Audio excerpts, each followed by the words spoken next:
even from our forefathers when we gained independence, one of the pillars that they were hell-bent on ensuring that they sort out was the issue of fighting ignorance, which is basically providing the population of this country with education.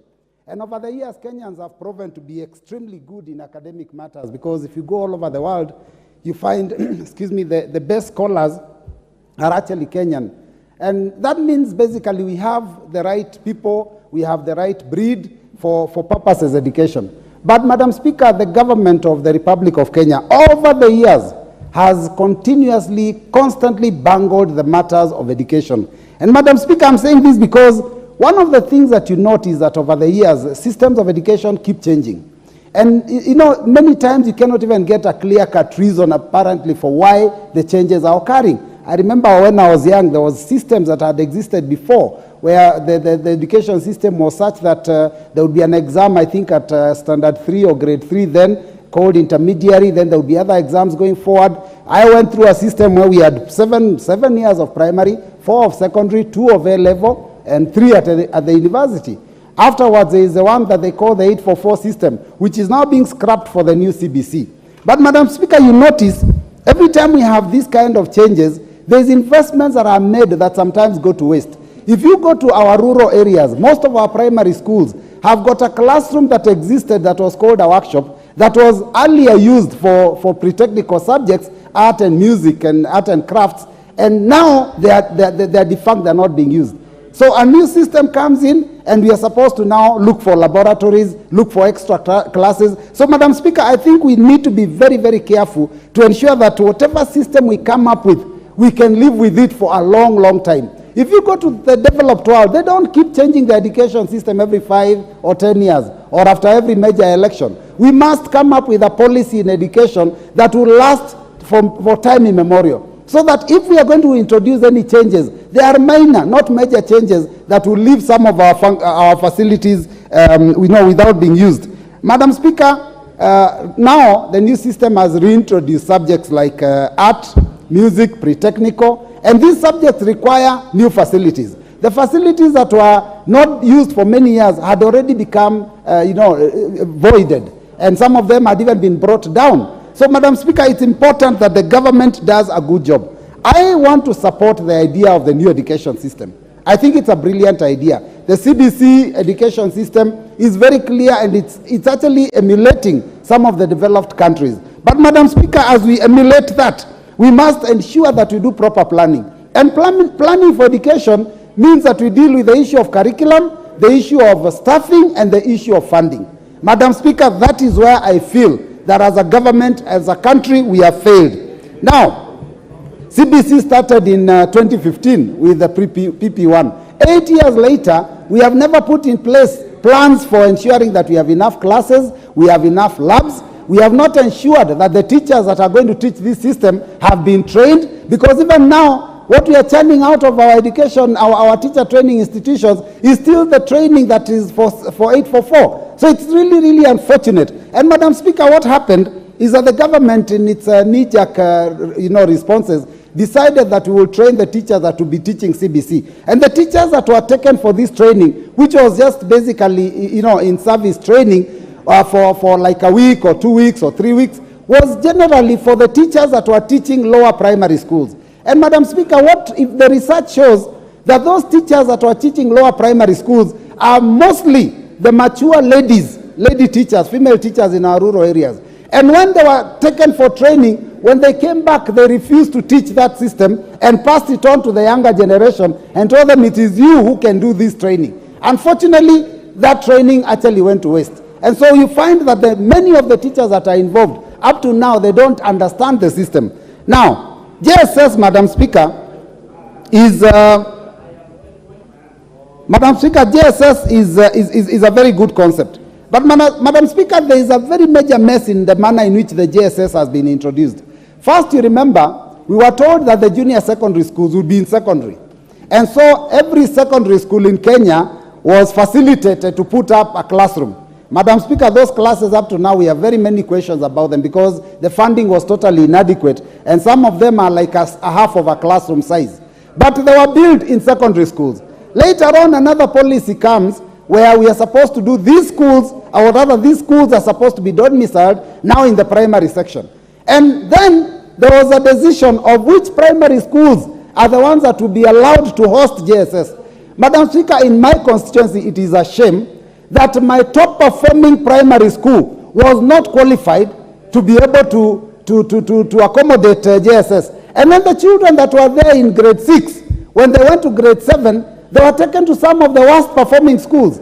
And that is really demoralizing to the parents. So, Madam Speaker, I believe that this motion it speaks to the heart of the problem that we are facing, and that, Madam Speaker, what we require as a government now is to ensure that the policy is put in place and the facilities are put in place so that every child can be able to continue learning from where they started in primary, finish grade 6, go to grade 7, 8, and 9 within their primary schools, and finish so that they can go to secondary schools. Madam Speaker, it is possible because already every primary school has up to grade 8. So all they require is one extra class, and that is in another year and a half. And after that, they require one lab. I am certain that even from the money that we get under CDF, and with a little bit of support from the Ministry of Education, we can be able to make this dream come true. So I want to support, and I want to say that the honorable member thought through properly, and this is something that is worth emulating. That is why the people of Mbeere North have the right leader. Thank you, Madam Speaker.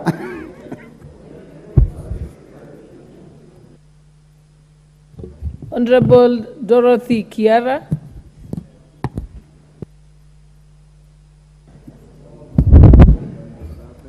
Thank you, Madam Speaker. Madam Speaker, I rise to support this very important motion, and I want to thank the member for Mbeere, Honorable Roko, for bringing up this very, very important item for discussion in this House. Honorable Speaker, the Constitution recognizes education for all children as a basic right, and the government of Kenya is no exceptional, that it is mandated to provide free compulsory education to all students. Honorable Speaker, developing of a policy and funding for junior secondary school is a key component of this very important program that the government has embarked on, because competence-based curriculum is a curriculum that we want to say as a country it must succeed. Honorable Speaker, it is very disheartening for us to go around the schools as it stands today when we realize that these schools are poorly equipped. I am so glad, Honorable Speaker, because I know as at this point in time, the constituencies have gotten their constituency development fund, and I know key in the agenda is going back to the constituencies and continuing with building of classroom infrastructure in those schools. However, I want to acknowledge the fact that all these schools that we are going to build, some of them are in very deplorable condition. And Honorable Speaker, if these students who are transiting from primary school to junior secondary school have to have their esteem, we must ensure that the classrooms are up to the standard of a junior secondary school and the laboratories are properly and well equipped. Honorable Speaker, it is also important to note that the distances, some of the distances that these children are covering are quite huge distances, and therefore I want to implore upon the Ministry of Education to ensure that each and every school has a JSS class. Based on this, Honorable Speaker, the classrooms cannot go without teachers.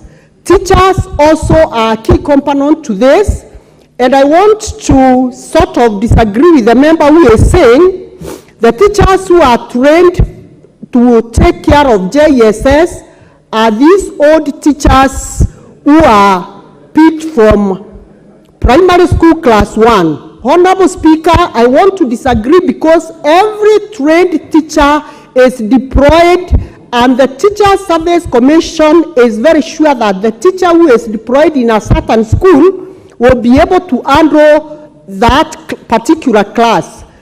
A teacher might be old, Honorable Speaker, but the brain is not old. So the teachers, whether they are in whatever age, as long as they are posted to teach in those schools, they are competent and qualified enough to handle those classes. What we are calling for, Honorable Speaker, it is equal distribution of these teachers so that in some schools we don't have classes or students sitting in class without teachers of certain disciplines. Honorable Speaker, I also want to challenge the Ministry of Education, because as we sit here today, Honorable Speaker, every day when I look at the news item, the managers of these schools, the head teachers and the principals, they are crying because capitation is never availed on time. Honorable Speaker, this is a serious setback on the education standards of our children, because our school managers are torn in between the policy that the Ministry of Education has given and the stern warning that they keep giving teachers that don't send any student out of class. Honorable Speaker, I want the Ministry of Education to stand up and be counted, because teachers cannot be given students without food, without anything, without books, and yet every day there are warnings that teachers should not send students out of school. Honorable Speaker, we are in a time where even the parents are going through a very difficult moment. We know this country is grappling with the issues of money, Honorable Speaker, and we don't want to see situations where students are sent back to their parents. Honorable Speaker, I want to support this very important motion, because the only way we can be able to handle the only way we can be able to add this government accountable is ensuring that we develop a policy and funding for this junior secondary school so that it succeeds. Thank you, Honorable Speaker. I support Honorable Roko, and I say kudos, because this motion is not only touching on Bere, it is touching on the entire Kenya. Thank you, Honorable Madam Speaker.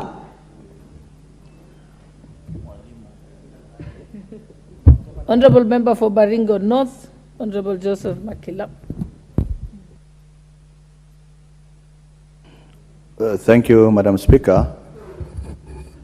I rise to support this motion on development of a policy and funding framework for our junior secondary schools. Madam Speaker, having been a teacher for many years, there is need and it is proper, as per this motion, to ensure that the junior secondary schools curriculum and organization be anchored in law in the Education Act 2012 by actually amending to capture the spirit of the junior secondary schools. Madam Speaker, we have a curriculum for junior secondary schools that has not been properly developed, because at the moment, Madam Speaker, in all our schools throughout the Republic of Kenya, there are one teacher against 13 subjects. And what has been happening is a local arrangement between the primary school teachers who are in that school and that teacher that was employed to actually cover up the syllabus in hot and crook to ensure that learners are actually engaged. But in real sense, Madam Speaker, and having passed a budget that included funds to employ more teachers for JSS classrooms, it is therefore evident that there is need to concretize the junior secondary schools in all our primary schools throughout the Republic of Kenya. Madam Speaker, you will realize that from next year, primary will run all the way to class 6. So we have extra 2 classrooms per school, those who have been up to standard 8. It means there is need to increase an extra classroom in every primary school to ensure that once the students reach grade 9, they have a space in all our primary schools throughout the Republic of Kenya to capture the 3 classrooms for JSS. Because that will be the highest level of JSS is at grade 9. So we need them we need to increase the funding. Madam Speaker, the CDF that we have that are in our constituencies, it's not enough to actually fund all the primary schools at once. There is need to rationalize resources and direct more resources to increase an extra class in our primary schools. Madam Speaker, there was an attempt which was not properly done. And this is why I agree with Rugu that this is the earliest thing is to be done now. There was a plan, they built one classroom in every secondary school, which never materialized. It hung in the air. So there is need now, as this one graduate this year to JSS 2 or 8, there is need to plan ahead of time so that whenever they reach grade 9, there is a space for them. Madam Speaker, there is also need, and this country should listen, is that the report should finally be released, because it's not only about JSS. The presidential working part on reform of education should finally unveil their official report so that the children of Kenyans are not, and the teachers are not working on casework. Madam Speaker, what has been happening now is for those teachers who are P1, they are now being asked to go for a refresher course in teacher colleges to be able to actually teach CBC curriculum. Madam Speaker, that is good, but there is also need to take the secondary school teachers who are supposed to handle the junior secondary schools for another refresher course to be able to handle the CBC curriculum now revert at that level as junior secondary schools. So that, remember, the teachers that are handling these students now were only trained in 2 subjects. As per the, those who went for diploma and those who have gone degree, they were only trained in 2 subjects. And yet, we have a curriculum that has about 14 subjects. Madam Speaker, I agree that now proper guideline of the development of the curriculum, the regulations, the guidelines, so that the children of Kenya do not operate on a trial and error learning process. These are our children, and we want them to have competence as envisaged by this law, by this new curriculum. The CBC is meant that when you graduate from junior secondary, there is what is called pathways. Those who will go for the STEM, the science and technology, engineering and maths, it's called STEM. And those who will pursue career in arts and sports. So at that pathways, the students that graduate at grade 9 must be knowledgeable enough to be able to choose which path they will be able to take to pursue their education. Madam Speaker, the earlier the better, and this is why I support this, because we want at a level of exceeding of grade 9, people who are knowledgeable enough to pursue various places and education. But as well, there is also something not very clear. What about these established high schools? The Alliance of this world, the Mangus of this world, the Kapsabet of this world. We need to equip those schools to become the senior secondary schools where students now will exceed to go to those schools so that they don't become village high schools and national schools. Because the consequence of that is every high school in that community will take their own, and that will not bring nationalism and cohesion. We need a curriculum that brings together the children of Kenya so that they will be able to study and pursue their education in such a manner that will bring unity and appreciate the diversity of the people of Kenya. Madam Speaker, the junior secondary schools now, in our primary schools, we keep them a budget for capitation. Madam Speaker, there should be a proper management of the junior secondary schools apart from the primary schools. This is the only way they will be able to appreciate that if there is a BOM, for example, for the primary, then there should be a separate management entity for the junior secondary schools. And one thing that is puzzling is, will these junior secondary schools operate under a different head teacher, or they will be under the same head teacher of a primary school? These are things that these guidelines must be able to sort out, so that we have a different management because they have a different curriculum, so that the BOM of primary deals with primary matters, and the head teacher of primary will deal with the primary curriculum. And then we have a head teacher that will be responsible for the JSS, because after all, it moves from grade 7, 8, and 9. That's good enough. Those are good number of students to be handled and ran by a principal of their own and a board of their own, so that they will be able to pursue their learning. We also want to make this thing to be affordable to Kenyans. The JSS curriculum must be affordable to parents of Kenya and must be accessible to the young. If you look at, I went to my local primary school called Rokwonin, I looked at class grade 7. They are very young people.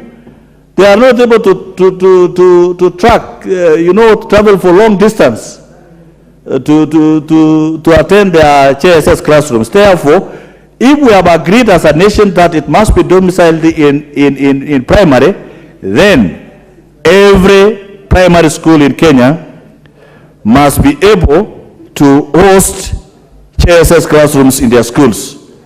Mr. Speaker, this motion should be seen to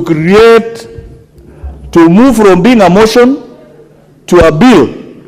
Honorable Rugu, we must fast track this as we pass this motion, turn it to become a bill, so that we have an amend the Act of Education Act 2012 to now bring in the new order in our education system. With those many remarks, I support the implementation of this particular motion. Thank you, Mr. Speaker.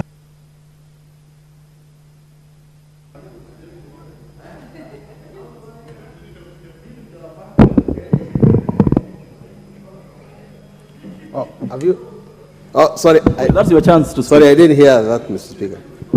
Mr. Speaker, I also stand to support this motion by my friend Honorable Ruku. And it is very interesting, Mr. Speaker. The mover of the motion is asking us to urgently develop a comprehensive secondary school policy on JSS. And secondly, to develop a clear implementation framework. And I was having a chat, Mr. Speaker, with my good friend, Dr. Nyekal, whose idea I quickly borrowed, that actually while we support Honorable Ruku, it must be noticed here that actually we are doing something which we ought to have done long ago.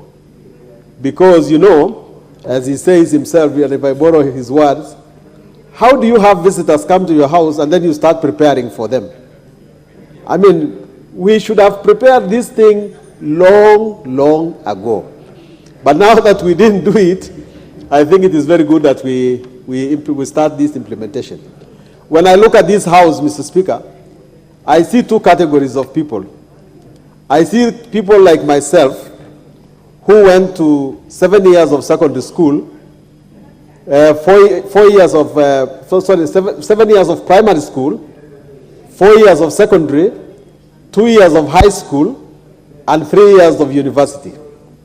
And Mr. Speaker, that is the same education that the people in the United Kingdom who gave us the education go through. Those are the ones that the neighbor in Uganda go through. But, and I think myself, I always look at myself and I say, I'm very well educated. If I can just add another master's, I'll be like everybody else who is going to school nowadays. Then somewhere, the education changed, and I can see the second category here, the one that went through 844. When 844 was founded, it was based on the policy that we require practical, something that students can take home. So workshops were built, and a lot of other things, adjustments were made. And so majority of the members of parliament here, I believe, went through 844. Now, Mr. Speaker, for no apparent reason at all, we have CBC. And I think myself, and I don't know whether this would be outrageous, but I think it is time we put our education policy, our education system in the Constitution, so that it does not change like the weather. Another government will come. We in Kenya are very, very good at something called benchmarking. Sometimes one of you might go to Papua New Guinea and see something good there, and you come and tell the whole country, we are changing like Papua New Guinea. I think there must be a stop to overhauling. We can change some things in the education system, but we cannot just overhaul our education system every day, put it upside down. One day, 844, another day, CBC, another day. I think that we should put a stop to this. But having said that, Mr. Speaker, this is the reality. The Kenya Kwanza government says that this thing was started by the Jubilee government. I personally never see a difference, because when you look at it clearly, the last government that this parliament had was the Jubilee government. And most of them sat in cabinet. But whatever the case, they have inherited a system which we now must live with. And when I look at it myself, I say, we now have primary school ending in standard 6, I think, or they call grade 6. The current one that we are going through is still on, going through to 7 and 8. The policy should develop and say, after that, grade 9, what is going to happen in grade 9? So we have to prepare and look ahead so that we don't again get kids getting to grade 9 who have come from JSS and we don't know what is going to happen to them. Now here is a question of teachers. Now I had a gracious lady here say, no, it doesn't matter whether they are old teachers or not, but these people have told us that this is a new system of education. Who are the experts for delivering this system of education? I think we must get the teacher training to be then customer fitted, should be good for purpose. We should therefore now train teachers for purposes of going to CBC, to train them. And we also need to adjust ourselves. And this is the question I think Honorable McLap or somebody has asked. Are these people, are these children in secondary school or they are in high school? First, they are too young to be in secondary school. But we have called them secondary school students, and we have made them think like secondary school students. We have to create a certain adjustment so that as soon as possible, we shift these kids to secondary school, so that they don't be called junior secondary when in fact they are senior primary. There are many, many gaps in this education system that need to be addressed. I have not gone to textbook center of late, but which are the books that are now going to be used to teach these students? Have we prepared enough materials for training our students in JSS? We have a lot of issues that need to go into this policy. And I really want to congratulate my friend, Honorable Ruku, for thinking about it. Because unless we go through all these things, we do not have a good education system. And lastly, I just want to say that the position of CDF is acknowledged in this matter. I know that the ministry sends capitation. Personally, I think the ministry must develop a way of monitoring how capitation works. Because the teachers are receiving capitation, but when you go to them, they say, Mheshimiwa, utusaidie kununua desk, utusaidie kununua hii. Who, where, what exactly is capitation being used for? The CDF money that has been sent to constituencies has done a lot in this 1 year. Does capitation also do development? Can we be able to have a good explanation of how it works? Mr. Speaker, sir, I beg to support.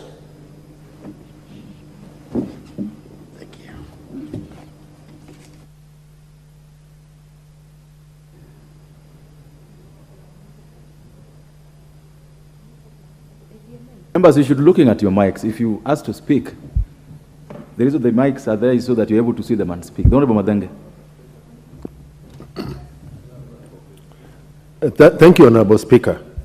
I stand to support the motion by Honorable Ruku on the policy on JSS. It is important, Honorable Speaker, that this country starts to take the education of our children much more seriously than is happening today.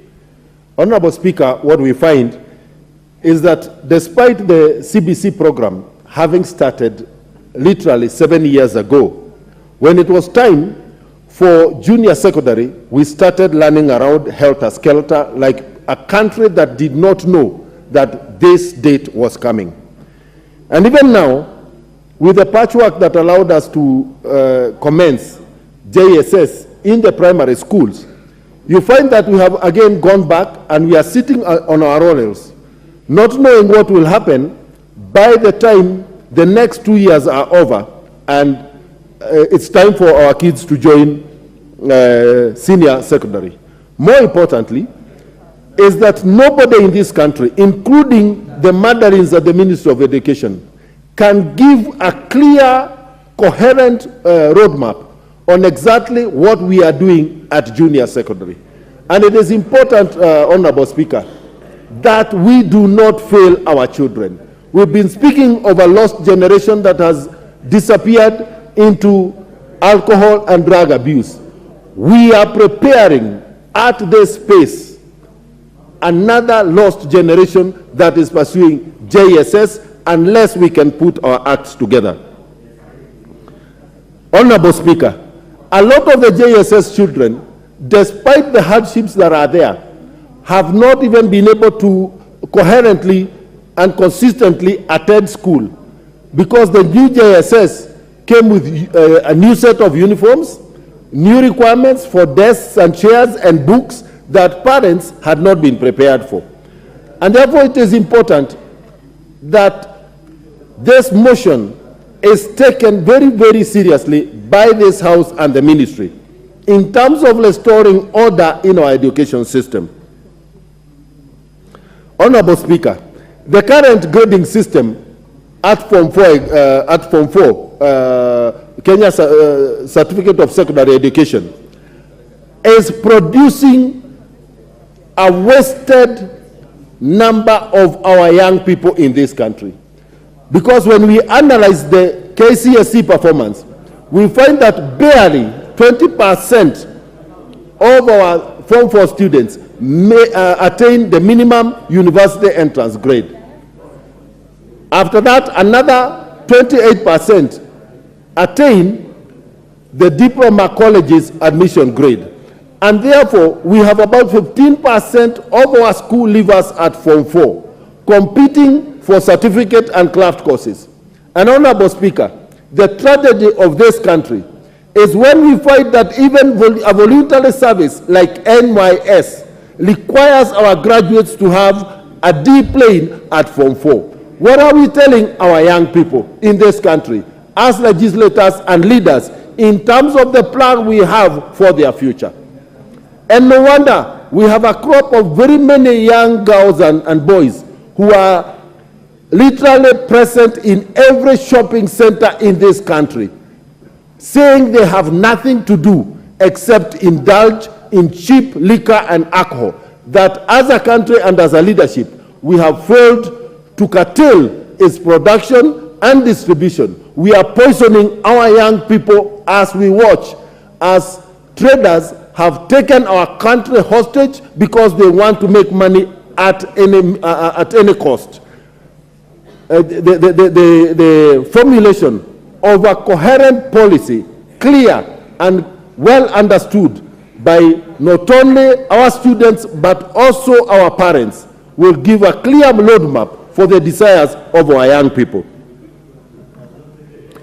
The sending home of our children in secondary schools has to stop as a policy in this country. The cost of uniforms varies from school to school. Why should there be a difference between the cost of uniform in secondary schools? The cost of the feeding program for lunch varies from school to school, even schools that are neighboring in the same town. If you go to Nyeri Town constituency, a school known as DEB and a school known as Temple Road Primary, both of them, literally neighbors, have a different cost for lunch. And you find that the biggest burden today that parents of children in our schools are having is the cost of school feeding. And therefore, this policy must also begin to address the issues of the cost of feeding in our schools and also the cost of uniforms, as well as the cost of the construction of multipurpose halls, which have become a darling for all schools today, the funding of school buses, and therefore we need a clear government policy on the cost of some of these burdens that are being borne by our parents, largely jeopardizing the education and the future of our children. Honorable Speaker, SDG 4 requires us to ensure that our education is inclusive, equitable, and of the same quality. And therefore, the question that begs us as legislators is the quality of education offered at Kahumo High School in Nyeri Town constituency, same as the quality of education offered at Kehuyo Secondary School in my rural village. It is clear in our minds that the answer is no. Then how can we be signatories to the SDGs and then as leaders we sit and allow this kind of disparities to continue? When we come to the management of teachers, in Nyeri Town constituency, which is largely a municipality, it was a municipality even before the new constitution came into place. I have teachers who are paid the enhanced house allowance for teachers working in municipalities, and another teachers in the same school, in neighboring schools, who are not being paid the enhanced house allowance. When you approach the management of teachers in the Teacher Service Commission, they want to pretend that they are not aware that these disparities are existing. And Honorable Speaker, it is time that some of these institutions that are managing the affairs, the important affairs of the country, like the Teachers Service Commission, should be invited in this House to answer questions from legislators. The question of the ministers coming in to answer for constitutional commissions and other bodies that are playing crucial roles in the affairs of our country should come to an end. For how long can we keep shielding these people while the problems keep piling? Honorable Speaker, what exam will the JSS... Honorable Madenge, you probably know that under the rules we changed, the independent commissions answer questions at the committee level. Like all the commissions in this country is supposed to take their questions to the relevant committees. Honorable Speaker, I am well guided. However, if all of us have an interest in when the Teacher Service Commission is appearing before the 15 members of the Education Committee, I am sure if this was opened for us as friends of the committee, the members here would overwhelm the membership of the committee. And that is a weakness sometimes in our system that we need to be alive to and get to address. Honorable Speaker, in ending, what exam will the junior secondary students sit at the end of their 3 years? And how is that exam going to impact their advancement into senior secondary? Honorable Speaker, I support this motion, and Honorable Loko, this could not have come at a better time. Thank you, Honorable Speaker. Thank you. Member for Sirisia. Thank you very much, Honorable Speaker, for giving me a chance also to contribute on this important motion. Honorable Speaker, education is the key of everything all over the world. And Honorable Speaker, I want to thank the member who has brought this very important motion for discussion. I rise to support this motion, Honorable Speaker. Honorable Speaker, when I speak about CPC, Honorable Speaker, I think our constitution sometimes lapses because it has not been anchored very well in the constitution, Honorable Speaker, because every minister who is appointed, especially in the Ministry of Education, he wants to make changes on his or her own decision as he or she feels. Right when you check from 844, even from during Moi's time, Honorable Speaker, there have been many changes on this curriculum every time. And this has affected our children. This has affected our parents. Like now we say that education in Kenya is free primary education. But CPC has made it more expensive to the parents than before. So you can say that there's no free primary education in Kenya, Honorable Speaker, just because the Principal Secretary visited another country and copied from there, and he made sure that it works in Kenya. It is working either, but it's not working very well, Honorable Speaker. And that is why members, every member has his or her own thinking negatively about the CPC. There are no teachers, like where we come from, in the rural constituencies where we come from, there are no teachers. If indeed they wanted a change, could change in the curriculum, Honorable Speaker, we cannot come up with the junior secondary school and again it remain domicile in the primary school. And with only one teacher, either with the 8 students, that means that the ministry was not ready, the DSC was not ready to post the teachers to teach that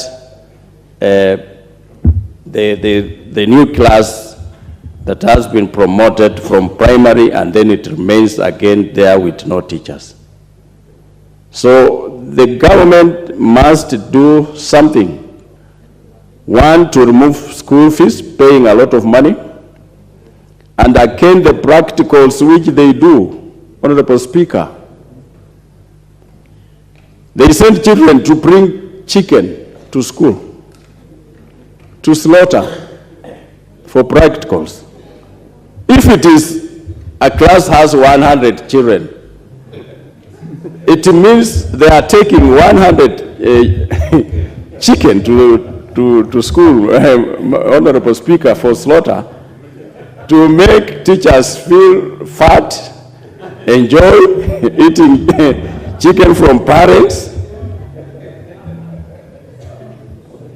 Honorable Speaker, I want the members to think in properly about this CPC, to see actually if it is helping us as a country, in the education sector or not. Thank you, Honorable Speaker. I support.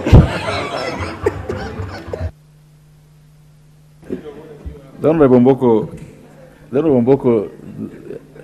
Honorable Waluke just decided that the open order was not necessary. So, members, I wish to recognize the presence of pupils from Eno Matasiani Primary School of Kajiado North in Kajiado County, and pupils from Vidhu Ramji Secondary School from Kiharu in Murang'a County. We welcome them to the National Assembly to follow our proceedings today. This chance now goes to Honorable Kagushia of Mukureini. It's not in the House. It goes then to Honorable Majimbo Kalasinga of Kabuchai. Huh? Honorable Kagucha, is he around? Honorable Kagucha, you can't be doing that. Just give him the mic. Thank you, Honorable Speaker. I want to appreciate, and I promise that I will take the shortest time possible. Honorable Speaker, I stand to support the motion by Honorable Ruku on the funding of, or development of a policy on funding of JSS in this Republic of Kenya. Honorable Speaker, I have first of all looked at a very quick glance of how JSS has been conducted in Mukurweini constituency. And I've seen that out of 66 schools, public schools that exist in Mukurweini constituency, I've seen that we have about 18 schools that are not being funded as JSS. And of course that makes me worried, because I understand that whenever a school has a JSS program, it receives in excess of the normal capitation that are going to schools with a substantial amount of money. And that in essence means that all the schools that are not having JSS in the primary schools that we had before are no longer receiving that capitation. For example, picked out like a school like Wanjide Primary, Matuto Primary, Mukoi Primary, Washe Primary, Kirongi Primary, Gashirero Primary, Ningaini, Kiawaita, Matiraini, Mutowade, Wangera, Gora, Mwati, Itito, Gakera, Wahari, Wanguro, and Rakima primary schools are not having JSS. And Honorable Speaker, that is why I strongly stand to support the motion that we come up with a better arrangement on how we are going to fund these JSS schools or the primary schools that we had, so that our students can stop traveling long distances to access very basic education in other areas. I, for example, had parents from schools like Wanjire who have come to my office and really complaining because their students are walking a long distance to access education. Honorable Speaker, I appreciate that a bit of staffing is being done. I've looked at the newspapers today, and I've seen that TSC has advertised for about 20,000 positions of teachers in JSS primary schools. And I've seen the advert, and I really want to encourage our people to apply for those applications, for those job opportunities. But Honorable Speaker, this being the case, we still have a challenge because the 20,000 is adding to what we had before, and I'm not very sure that this is going to be, completing the cycle of staffing in all our schools. You realize that most of the JSS primary schools, we are having teachers taking on subjects that they not train in college. You, for example, have someone taking chemistry or biology, yet they had trained in literature or English. And of course, that is lowering the quality of education in our JSS schools. So, Honorable Speaker, I strongly want to support that we come up with a policy where we are going to systematically and strategically support and fund the JSS secondary schools. Honorable Speaker, finally, I also want to note that the government has increased, and this parliament has passed a budget that has increased the amount of funding for JSS from 15 billion Kenya shillings to 25 billion Kenya shillings. That is a whopping increase of 10 billion Kenya shillings, which is a good thing, which we must commend.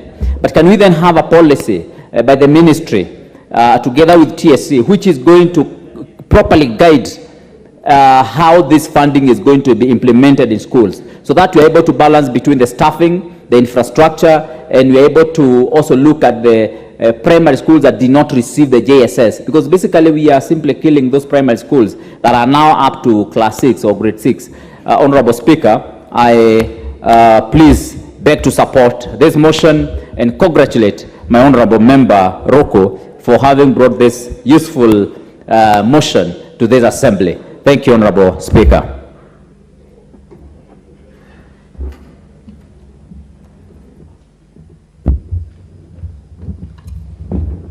I presume it is me.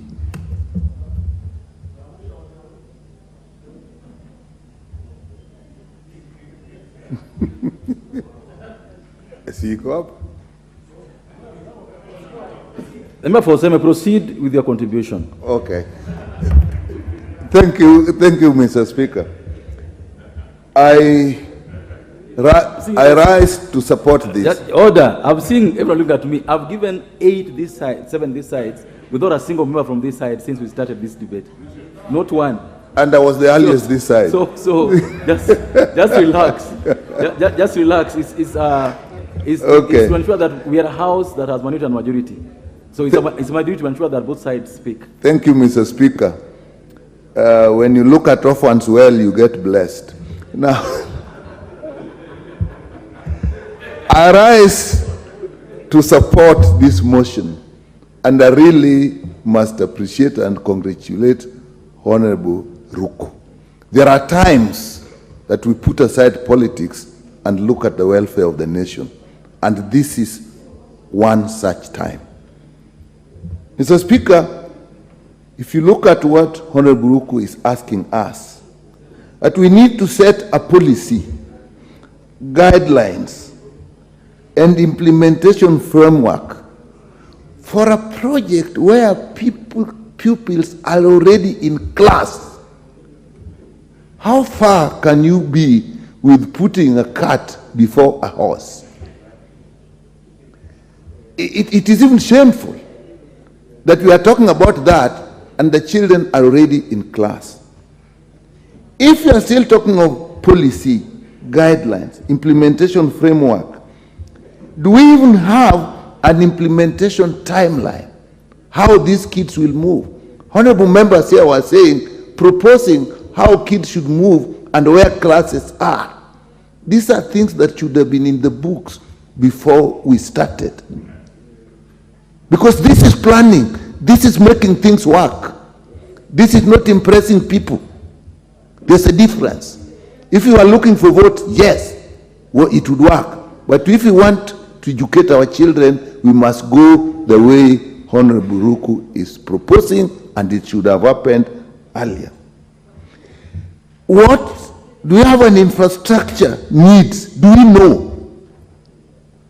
We had classrooms built in secondary schools. The kids are now in primary schools. I know there's transition, but even that I'll raise issues about. What about the human resource? We are saying here that some old people, you know, were picked, some old teachers. It does not matter. They were trained. But do we know their needs? What about the financial needs? How were schools picked to house JSS? In my constituency, a large number, nearly half, actually do not have JSS. And if you picked this, how were the number of pupils identified for planning financial needs? When I asked, I was told they looked at the number of kids in standard 6, or who are now moving to 7 to start junior secondary. But now when you have amalgamated them, this is not the same number of kids because you have put kids from other places. How was that one? How? I really ask my colleagues, how can that happen? You mean nobody sat down to do simple arithmetic? Because that should have been done. And even then, the money is not coming regularly. We can understand that. Mr. Speaker, we can talk that there was a transition, that there was another government and the government and change. In fact, if there is a transition, Mr. Speaker, the duty is on the incoming person to make sure that you take up in a way. The country will not listen to you blaming those who have gone. They have gone. If you find their errors, your duty is now to correct those errors. So this transition should have been extremely meticulous. We were planning to take kids in secondary schools. We decided in one day we are going to primary. At that point, meticulous planning was needed. It is clear to everybody now that that was not done. And this is just one example, actually, in the whole ministry, where policies are not properly formulated. We have had very major changes in this ministry. We have the competency based with the JSS. We have 100% transition. How do we now link and coordinate 100% transition with JS? What is the transition point now? What is the transition point now? Before we knew, it was standard 8 to Form 1.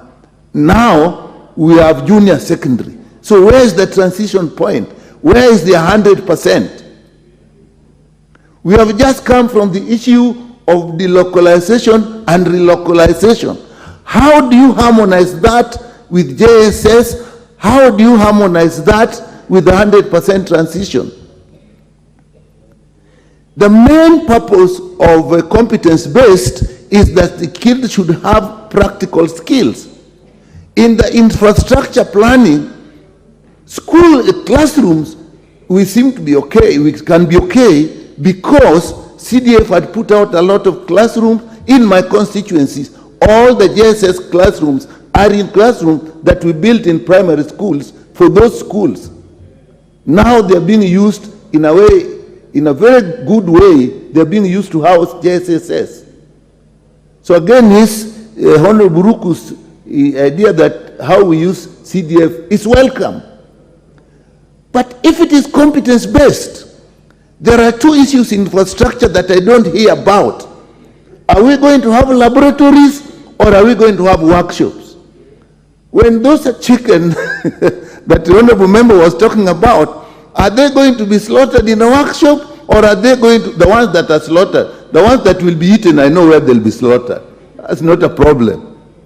But the ones that are for teaching, will they be slaughtered in a laboratory or are they going to be, well, if it's a laboratory, it will be called dissection. Will they be dissected in a laboratory? They will be dissected in a workshop. In the kitchen. Or if it is fish. Okay, now, gentlemen, we can laugh, but these are very serious issues. Are we going to put up, again, if you want them to have skills in agriculture, if you want them to have skills in creating artifacts, that will need workshops. Some of us went to primary schools when there were workshops. I don't hear about workshops. How many workshops? How many laboratories? When do you transition from laboratory to workshop? Because they do different things. When is the streaming going to happen? Because when you have streamed, then you know who will need workshops and you will know who will need laboratories. Where are these issues being discussed? So, Mr. Speaker, we have put the cart before the horse, and we must go back, as Honorable Ruku has indicated, and do the planning. If actually we meant well, I think this government was in a position to actually slow down the process and say, we are not satisfied with the planning, we slow this down for a year, and then we will plan it properly. I think the country would have accepted that. We must reach a point where we are not driven by politics. I know 2027 is coming, but let me tell you, it is the good work that will take us there, not the impression that we create. Impressions will fizzle out. The real work will come. So let's go back and do this, even if you are doing it late. It is better late than never. Let's go and look at our kids. Mr. Speaker, I support this. And we are saying urges. I think we need to remove that word urges. We should resolve. We should amend to resolve. Urges means they may or may not, but we want them to do. And if you have to put it into an act of parliament, Honorable Ruku, go ahead on this one, we'll support you. Not like when I always oppose you in TV discussions. That's politics. But now it is about our children. We'll support it. Bring the bill. Thank you, Mr. Speaker. Thank you, Honorable Nyikal. The member for Kabuchai.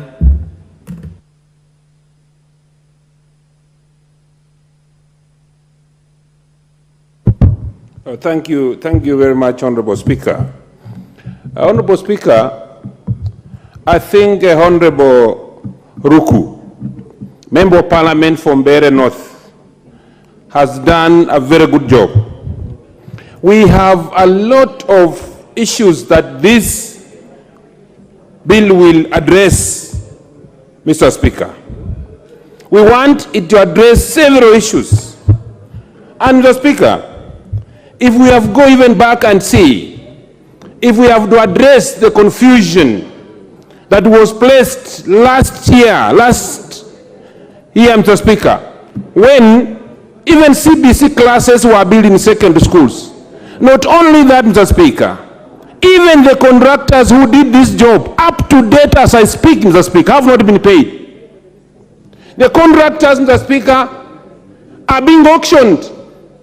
They did a job for government, they were never paid, and I don't know when they will pay this, Mr. Speaker. Mr. Speaker, if you look at this one, public primary schools, Mr. Speaker, cannot afford the expense aspect of these JSS.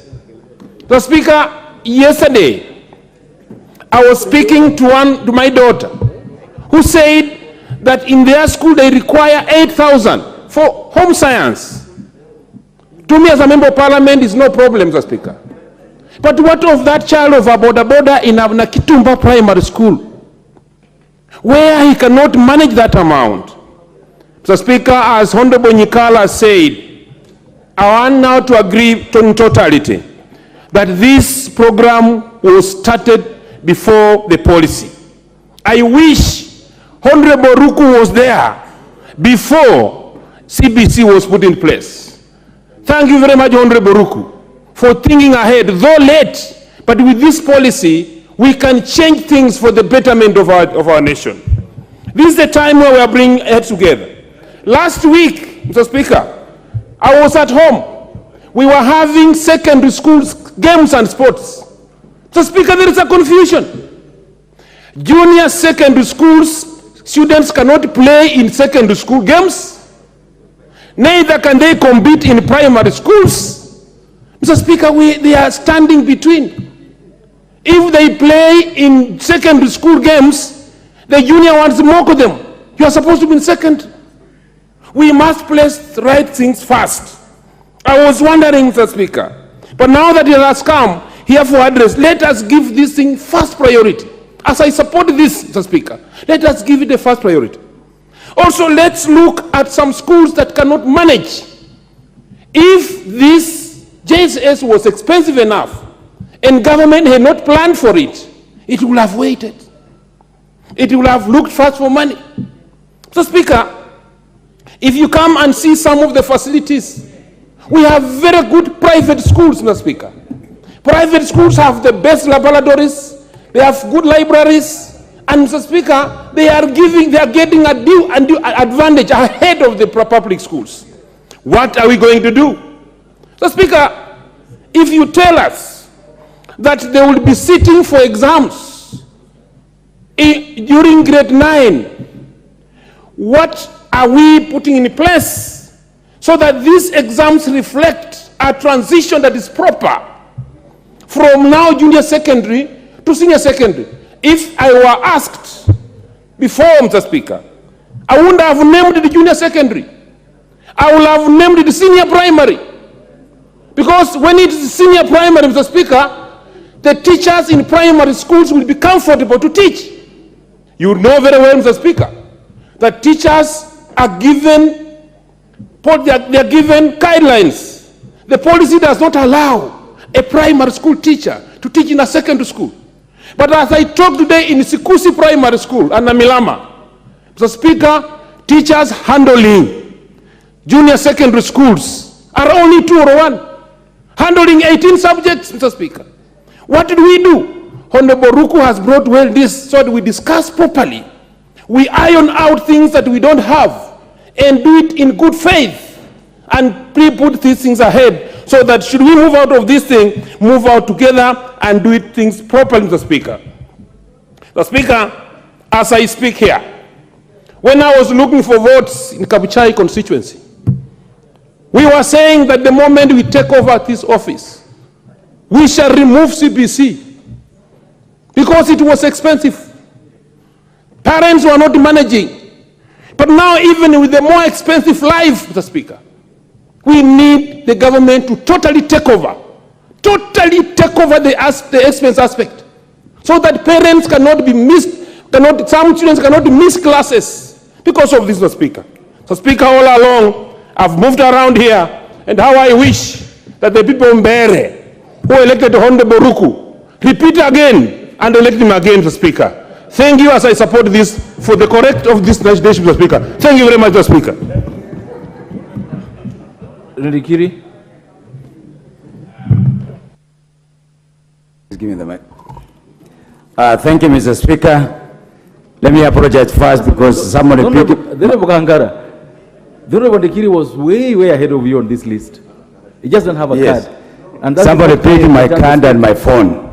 It's very unfortunate that I think as members, we need to respect one another when you meet... go on to your debate. Yes. Mr. Speaker, I want to dwell on what curricular CBC means. It has 7 core competencies, because I think that's where we're having a problem. The first is communication and collaboration. The second is critical thinking and problem solving. The third is creativity and imagination. The fifth is citizenship, digital literacy, learning to learn. Mr. Speaker, fellow members, we have a system that has recognized the core competencies, but implementing so that these core competencies can be achieved by every kid is not in place. Mr. Speaker, I want to support the mover of the motion, my very good friend Loco, my neighbor, that it's high time that we put the polity first and suspend the implementation of this program. Mr. Speaker, we are talking about increasing competency in terms of creativity and innovation. But Mr. Speaker, you realize that the environment that we have put our kids is not conducive for creativity. Mr. Speaker, we haven't put the element of digital literacy because we have no laboratories, we have no computers, etc., etc. Mr. Speaker, we have no facilities to encourage the learner to learn more. Why? Because we lack the basic infrastructure. For example, I see demonstration on swimming in many schools. Surely, this is learning to learn. Swimming on sand, swimming on concrete, and yet we are saying we are impacting competencies to our children. I think we are condemning our children than making them become good citizens. What I know, the only thing that this CBC promote is singing and dancing and the national anthem. There is nothing else that I see. Mr. Speaker, these schools lack infrastructure. These schools lack textbooks. Honorable Meli, what's out of order? As a chairman, you must wait. Thank you, Mr. Speaker. Mr. Speaker, is it in order for Honorable Ndikiri to really mislead the House that the only thing the kids are doing in CBC, yet you had actually outlined very well about the qualities and the competencies of the CBC, critical thinking and all the rest. I'm listening. He's out of order because he's misleading the House. Honorable Meli. Yes. What he has said is that the only thing he sees are those ones. But what you can't claim to be seeing for him. That is actually misleading the House, Honorable Speaker. Mr. Speaker, it's very unfortunate for the chairman of education not to be attentive and to be hearing things from his own corners. Very unfortunate, because you are the one who is supposed to be solving these problems. Now it has been brought by Mr. Ruku. Please accept to be told where you have failed. Mr. Speaker, we have no textbooks. How are we going to impact good knowledge about competencies on learning, how to learn? Mr. Speaker, this program was rushed. Why? Because the curriculum was not well thought of. The only thing they have come up with, yes, the core competencies. But now, Mr. Speaker, if we lack classrooms, workshops, playing grounds, what are we going to impact to our children? Mr. Speaker, the expenditure for the CBC, as determined, is supposed to be 15,000 per kid. Mr. Speaker, this has not been distributed to the schools. It hasn't been distributed in the schools. In actual fact, the release of money is late, meaning that even the impacting of knowledge is going to be delayed. Mr. Speaker, this system does not create opportunity for people with special needs. And this is one of the failures of education in this country. We have so many people with special needs out there who are failed by 844, who are failed by the older system. And even this new system, these people with special needs are not being catered for in terms of provision of facilities. So, Mr. Speaker, something is seriously wrong. The management of the CBC is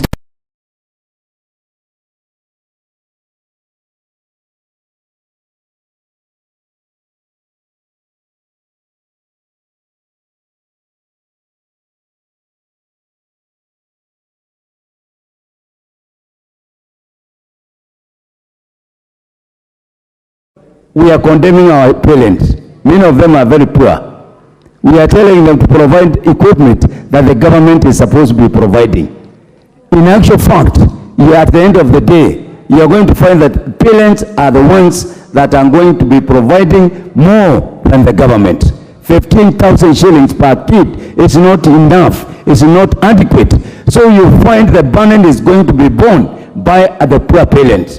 Mr. Speaker, I find this system not working. It's not going to work. It's going to benefit a few who are going through the private institutions. Otherwise, we are going to continue creating disparities.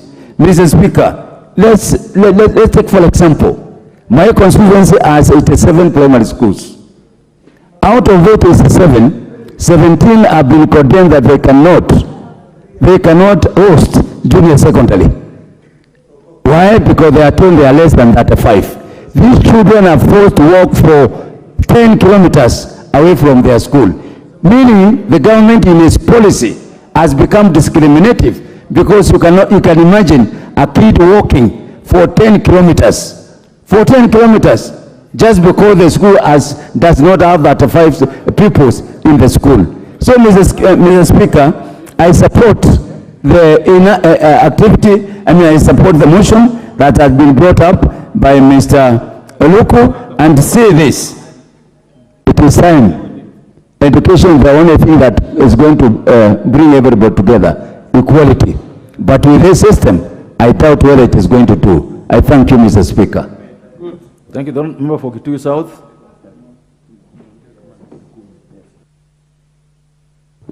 Thank you very much, Honorable Speaker, for giving me this opportunity so that I may also support this extremely important motion brought by the Honorable Ruku.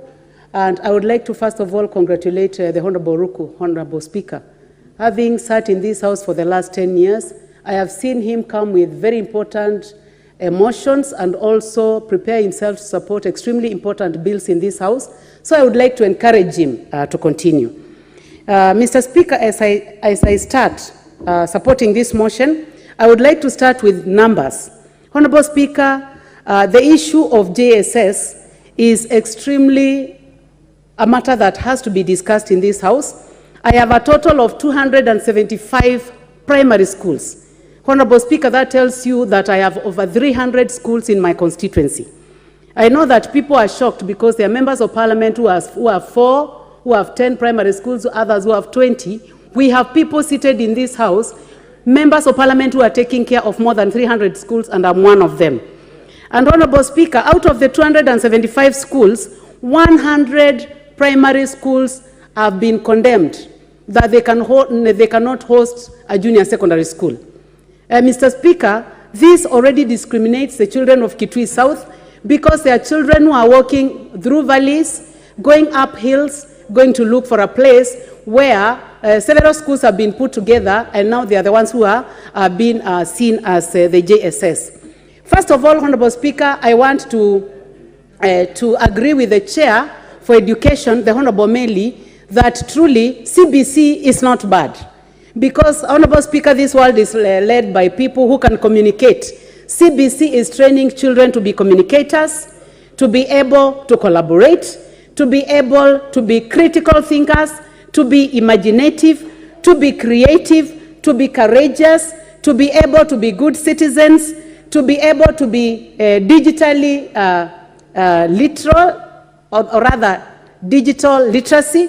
And Honorable Speaker, I would like them even to add financial literacy, because this world is led by people who can do all these competencies that are being advocated for by CBC. And I would like to say that one of the lead communicators, Honorable Speaker, as you know, is the Honorable William Samoei Ruto, lead communicator, and that is why he leads this country.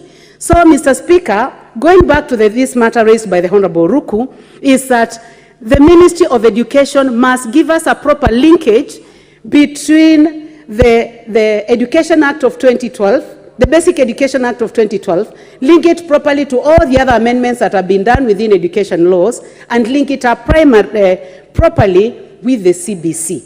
And this will give our children an opportunity to know that every JSS that they are in is being led and run as any other. A JSS in a primary school like my rural constituency of Kitui South, which has Motomo and Ekoda sub-counties, then will be led like as JSS in Nairobi City. That is where we'll have equality in education. Honorable Speaker, as you know, if we give them a clean book, then the administrators who are going to be in this JSS are going to put their own notes, and we are going to have schools which are not clearly very well led.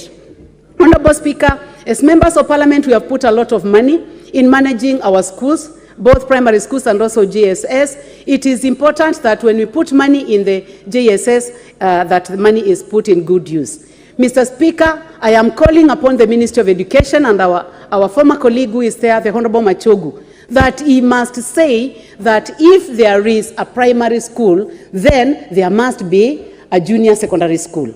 That is the way that we'll get an opportunity for all our children to be trained properly, to be able to go to schools within their villages, to be able to have the 100% joining secondary school as they move from primary school, and that is what I look forward to. Mr. Speaker, when I was campaigning, I told my constituents of Kitui South, in Ekoda and Motomo sub-counties, that there will be a secondary school in every primary school. I have a problem explaining to them why 100 primary schools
qualify and be able to give quality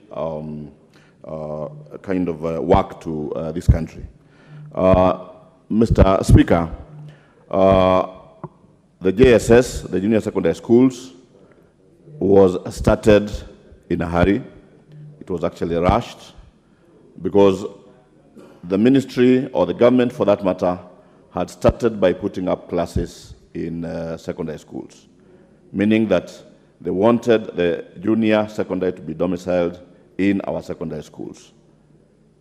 They were not able to do that in every other secondary school, meaning that there was actually going to be a gap. Currently, what the current administration did is to put the JSS back into our primary schools, where probably I would say we had more facilities, because as children were moving out, there were classes that were going to be were previously being used by standard 7 and 8, which were going to be empty, and probably that made some sense. But unfortunately, what we have seen in our areas, and this is one of the challenges, is that not all the schools were able to be given the junior secondary schools.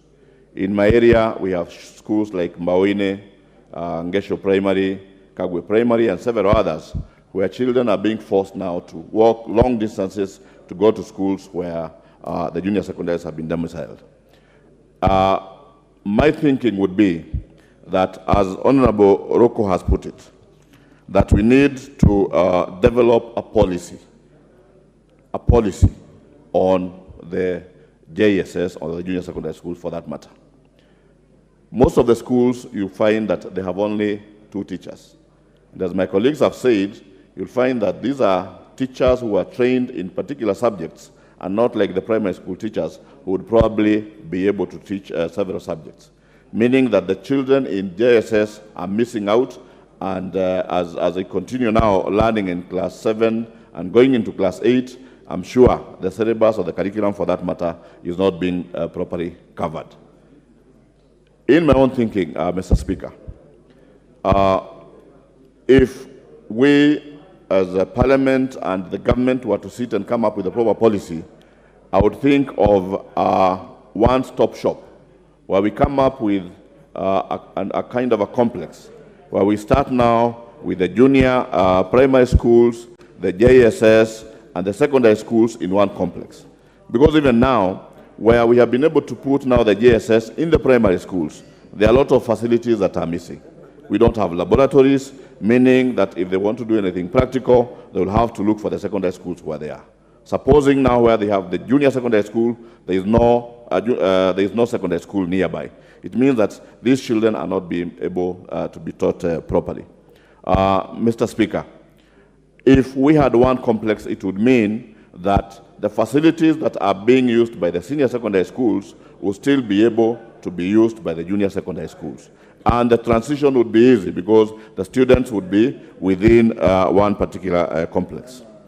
I also find that the implementation of the JSS on the issue of funding is also a problem to our parents. One, they started by changing the uniforms. Then you find that through CBC, for children to be able to do whatever work they're doing in the classes, there are a lot of aids that are required. They're supposed to buy so many items, and this is becoming a burden to the parents.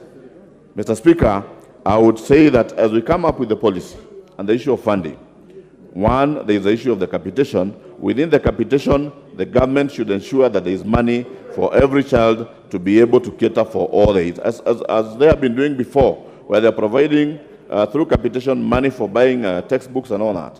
Then they should also provide money where whatever aid is required in the learning, there is money provided by the government. The issue of the teachers, we have said we have only 2 teachers, where the students are not being taught all the subjects. As much as we have seen, there are adverts now that they're going to employ more teachers. As Honorable Nikal was said, we have put the cart before the horse. That means we started something that we were not ready for. And Mr. Speaker, as I come to a conclusion, because of the lack of facilities in our schools, because our parents are not able to afford the kind of money that is required to buy the various or aids that are required in the schools. I would say that we, as Honorable Rocco is suggesting, we come up with a proper policy on the provision of teachers and the aids and whatever is required, and also the issue of funding in our JSS is something that needs to be put within the Education Act, so that we do not have issues of children being unable to learn properly in our schools. Thank you, Mr. Speaker. Member for Nambale.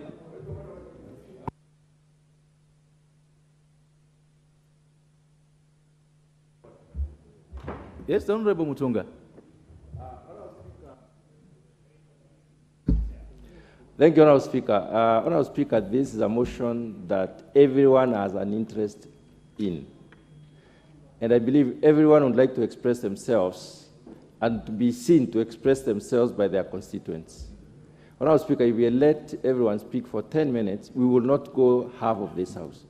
And since we regulate our own timings, I would like to propose that we regulate our timing to 3 minutes, not 5. 3 minutes. Thank you, Honorable so that people can just give us the impact points on our speaker. Yes. Thank you. Honorable Mutunga, I would have wished so too. In fact, 2 members have approached me about it here. And Honorable Mutunga, who has been in Parliament now second time, should know the rules. Yeah.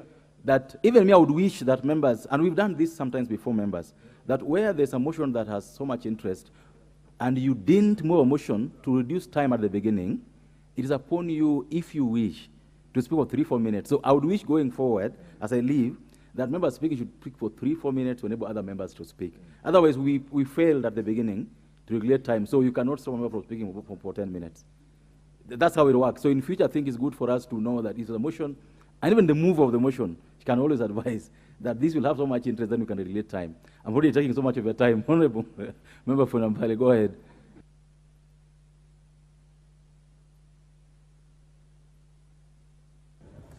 Thank you, Mr. Speaker, for giving me this opportunity to support this motion. Mr. Speaker, as a nation, there was a clamor for change of our education system from 844 to the CBC system. But now, what baffles me is that the Ministry for Education did not put in place policies for smooth transition from 844 to the CBC system, because junior secondary is under the CBC system. But when we go to their constituencies, we find that this junior secondary has so many challenges. One of the challenges, the issue of infrastructure. Second, we have the issue of teachers.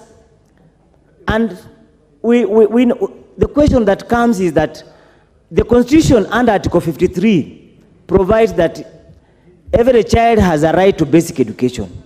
But now, in fact, the basic education must be free and compulsory. But the question is, when you go to the constituencies, you note that the junior secondary students are being asked to pay some levies in terms of fees. Many parents, I'm sure they have knocked the doors of many members of parliament here, seeking support for school fees to pay for these students.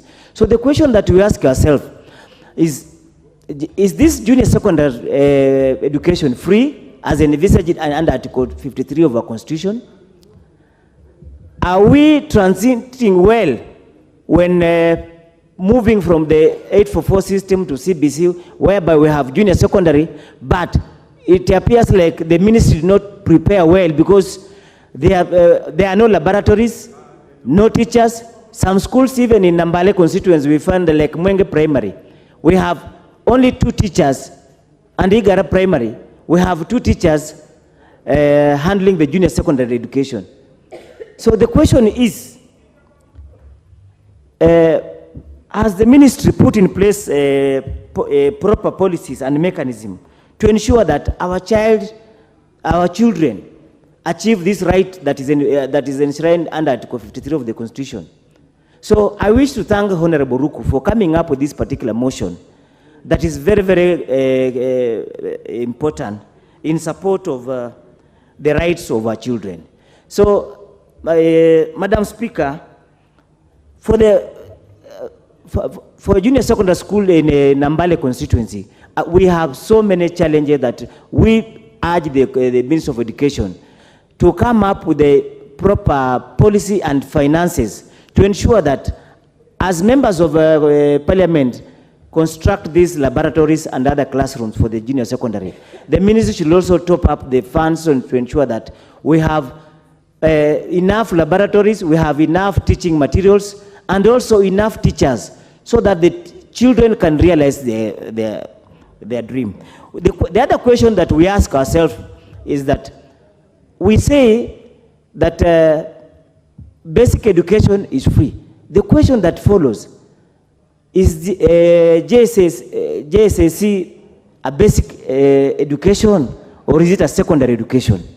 So these are the gaps that are missing, so that we need, as members of Parliament, to ensure that we fix. And through the motion that has been brought by Honorable Ruko, as proposed by a colleague earlier, we need to ensure that this particular motion is transformed into a bill, so that we come up with the proper policies to support our children. Thank you, Madam Speaker. Thank you very much. Honorable members, I would like to recognize students seated at the Speaker's Gallery this morning from Morao Secondary School, Kipkelion constituency in Kericho County. You are welcome to the National Assembly so that you may observe proceedings of the House. And I would like to call upon the Honorable Member for Kipkelion West. You may proceed.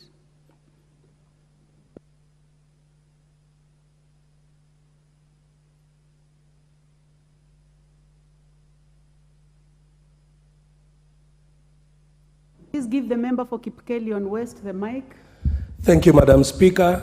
And to begin with, let me use this opportunity to welcome the students from my constituency who are visiting on a tour of Nairobi and Parliament to learn, Madam Speaker, about what happens in this House, because they are the leaders of tomorrow. And Mr. Speaker, the subject matter of today is about the CBC. And Madam Speaker, I wish to support motion by the Honorable Member from Mbeere North, Honorable Ruku, that, Madam Speaker, these junior secondary schools were a good idea. Madam Speaker, the intention of the people who formulated this competency-based curriculum was to allow learners to train in their areas of expertise. Madam Speaker, we went to a school in the 844 system where you do CRE even if you are good at sciences, and you are forced to do every other subject, even which you don't seem to pick, Madam Speaker. And therefore, this competency-based curriculum is a modern curriculum to prepare this country for the future in the Vision 2030 and to achieve progress into a modern and changing world. And Madam Speaker, I want to begin by supporting what all members have spoken before have said. This thing was rushed. A lot of things that should have gone into the preparation did not go as was needed, Madam Speaker. And therefore, I want to urge that, first of all, these junior secondary schools must be, the government and the Ministry of Education must make them fully free. We don't want parents to be charged for junior secondary schools. Madam Speaker, number two, every primary school in the Republic of Kenya must, as a matter of policy, have a junior secondary school where the parents were not able to meet the demands to make them junior secondary schools. Madam Speaker, the ministry should pick up and support such institutions financially, so that by the end of this financial year, or by the time we are opening the schools in the other term, all primary schools in the Republic of Kenya have junior secondary schools, Madam Speaker. Number two, or the third point I wish to make, the teachers must be prepared through training, continuous training, to be able to prepare these children to identify their talents so that as they move further, they are redirected to the areas of their expertise.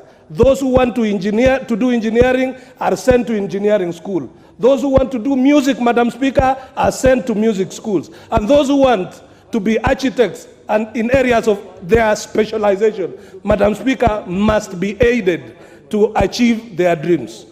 And another thing, Madam Speaker, when the Kenya Kwanza government took office, it was a campaign promise that teachers who had been delocalized, Madam Speaker, and who wished to go back to their home counties and constituencies were, after the administration was set up, be allowed to go back to where they want to go and teach. Madam Speaker, we have a lot of teachers still pending requests with the TSC to go back to their home counties and their home constituencies. The Minister for Education must direct the TSC, Madam Speaker, to immediately finalize the complete transfer of everyone who has requested to go back to their home constituencies and to help the children of their home constituencies, even in this competency-based curriculum, Madam Speaker. Madam Speaker, the other issues are the issues of facilities and the teachers. Even as the TSC advertises the 20,000 teachers, it is still a drop in the ocean. And Madam Speaker, we don't know what we are going to do with the current cohort that is already in JSC, because they are not prepared at all to meet the demands of this changing world and the demands of choosing a career going forward. So, Madam Speaker, I wish to thank the Honorable RUTO for bringing this motion, and Madam Speaker, to say that this one must be translated into action and acted upon immediately. Thank you, Madam Speaker. Much member for Kipkelion West. Honorable members, this motion has a lot of interest. The screen is actually full. And at 11:53, I'll be calling upon the mover to reply. And you know that we cannot change the number of minutes that you speak at this moment. It was not done at the beginning of the motion. So you may choose to speak for less minutes, then it means that within the remaining time, more of you are going to speak. So I'll give then an opportunity to my left, and that will go to the member for Lugari.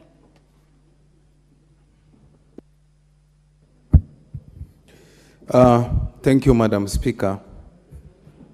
I want to start by appreciating my colleague Ruku for pulling a fast on this. Madam Speaker, whereas many of my colleagues have hushed the House,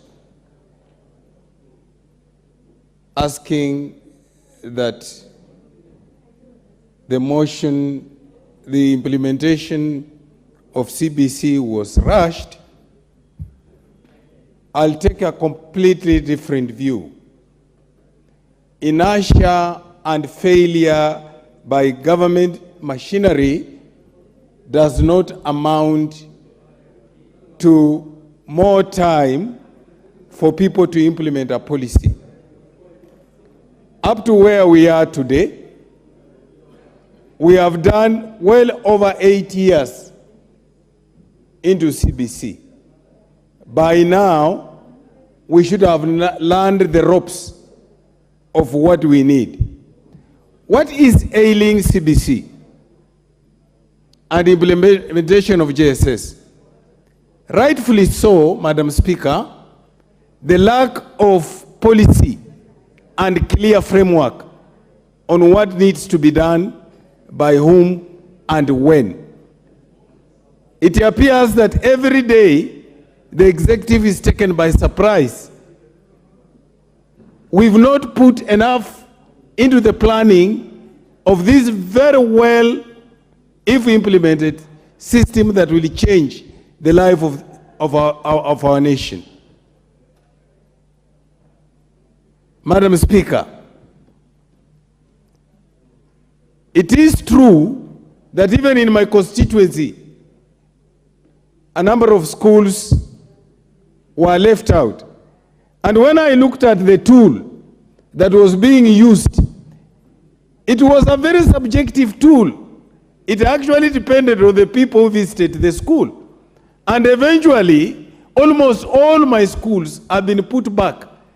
What was shocking to me, a school that has even up to class 8, they will not approve it to have JSS simply because they think the amount of land is not enough. And it has up to class 8. So I asked, what does a JSS classroom require? If I've been having up to class 8 and you cannot allow the same school to run a JSS class. Madam Speaker, my proposal is basic, that all primary schools must have JSS. Madam Speaker, for many years in this country, we have lived a lie. And if we are not careful to correct the mistakes of the past, education is going to be only for the rich. And I see an opportunity, Madam Speaker, in the JSS, an opportunity that will equalize all of us into having the same kind of education. Why do I say this? The decision to host junior secondary in primary is one step towards equalization. Madam Speaker, we know that in this country, because of categorization of schools, some schools have been given, actually oversupplied by resources. Some schools receive millions of shillings in support, while others that require get nothing. Some schools in this country, because of categorization, they have oversupply of teachers. Whereas some schools are understaffed. Some don't even have TSC teachers, and yet they are registered schools. Madam Speaker, having every primary school have JSS is one way of creating equity by not having special schools, national schools, extra-county schools, sub-county schools, and county schools. Madam Speaker, one of the major issues in this country about planning of education is the people at Treasury developing a model of funding without talking to the stakeholders, without talking to educationists. I'm proposing that as we go forward with Honorable Ruku's motion, we must include a funding model that takes into consideration the views of the stakeholders of education. Why am I saying this? Madam Speaker, you are aware that no primary school has a laboratory. You are aware that in this country we have made a decision that we are going to have a resource center at that level. Madam Speaker, the only tested model in providing infrastructure for school that works is the one that has been done by NGCDF. The Ministry of Education, through this policy, must have a working model with NGCDF so that it gives NGCDF a conditional grant to develop resource centers. Madam Speaker, 35,000 classrooms of JSS, they have averagely one teacher each. I want to urge this House that we resolve that we provide a funding line for JSS as a project. Why am I saying this?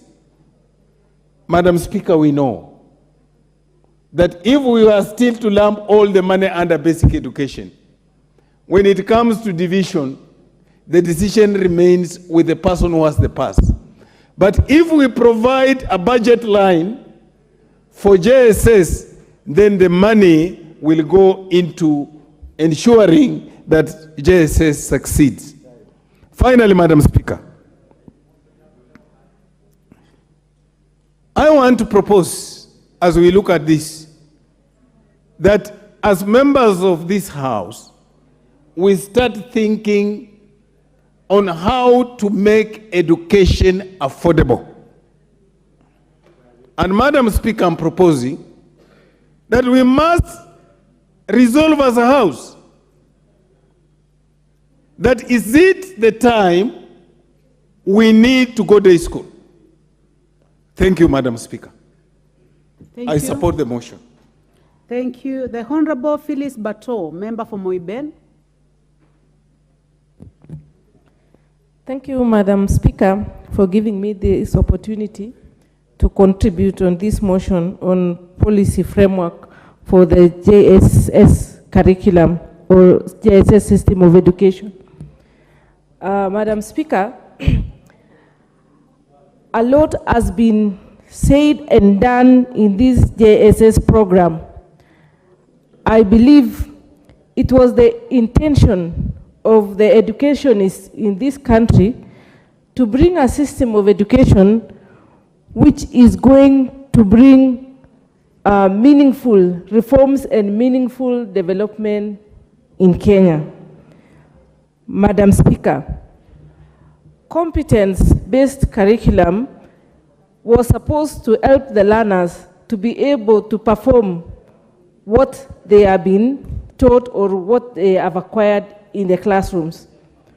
For example, Madam Speaker, a colleague has just said prior that students were told to be bringing chicken to school to go and slaughter.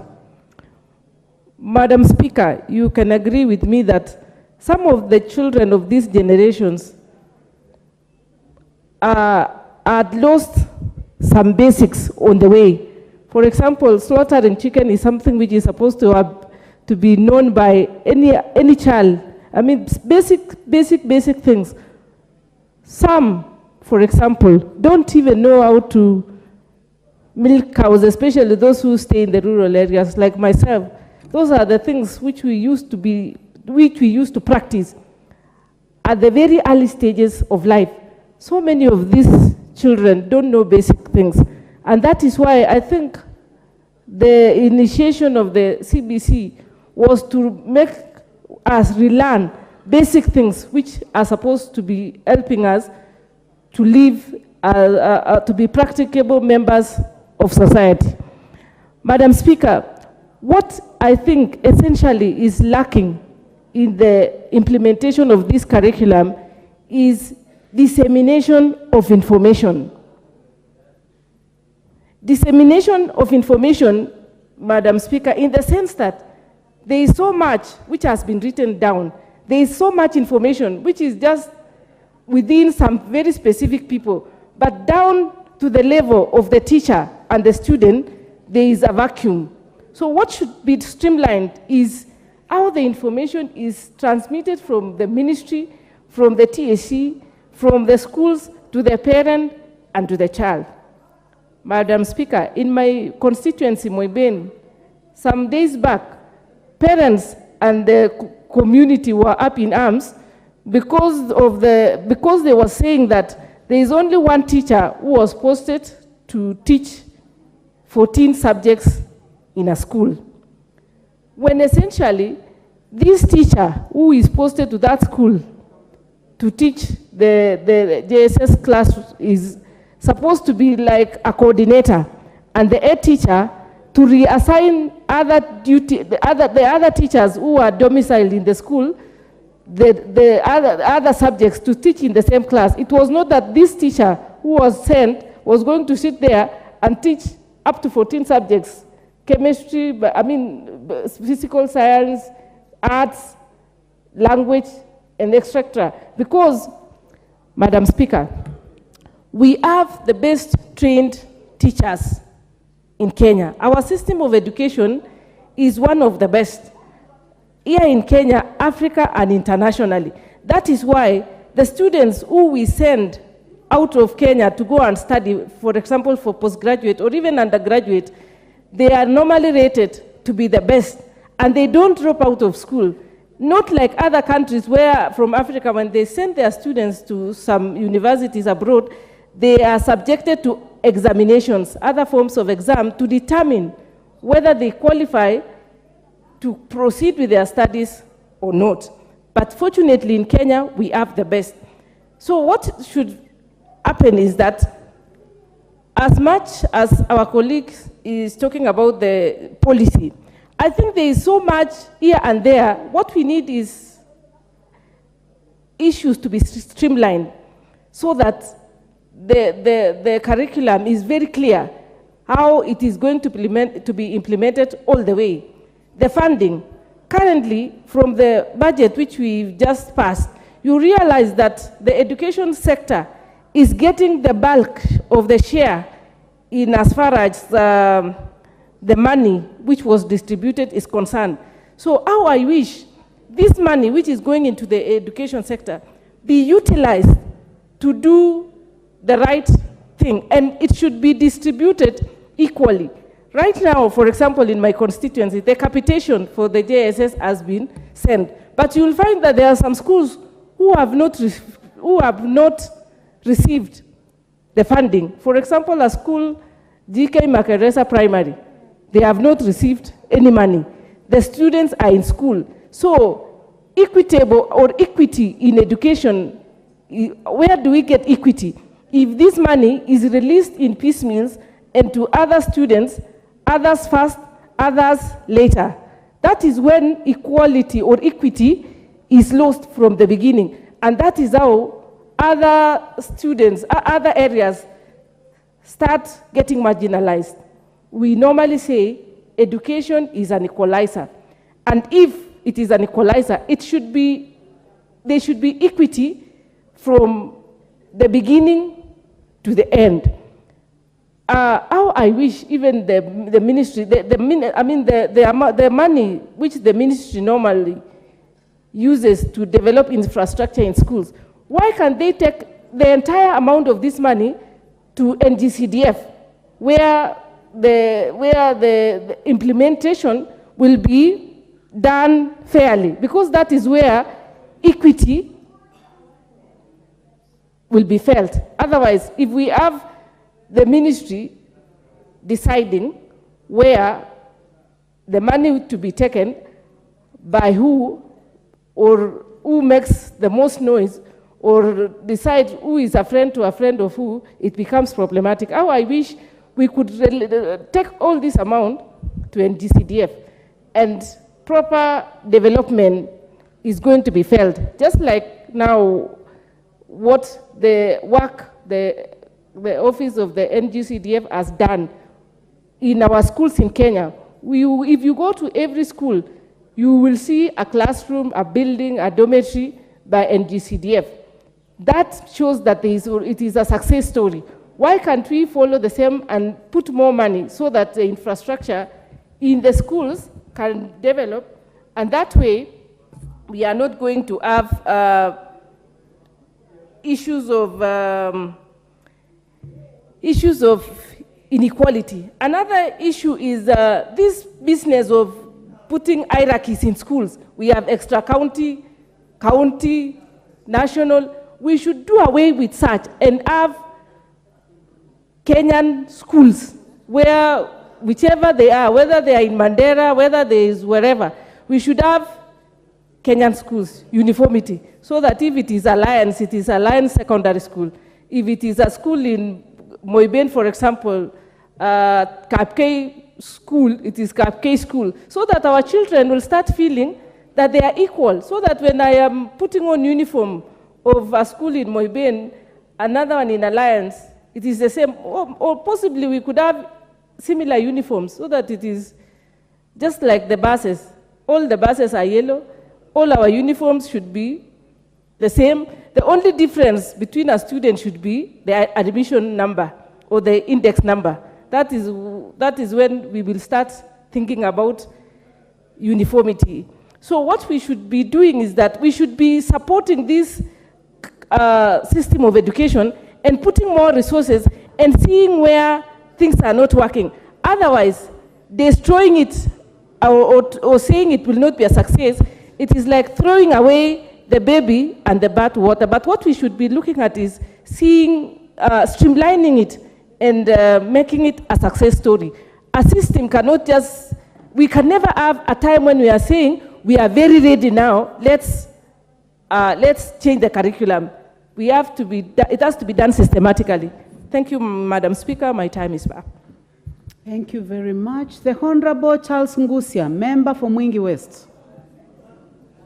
Thank you, Madam Speaker, for giving me this opportunity to add my voice on this. And because of the interest of time, I will take only 2 minutes.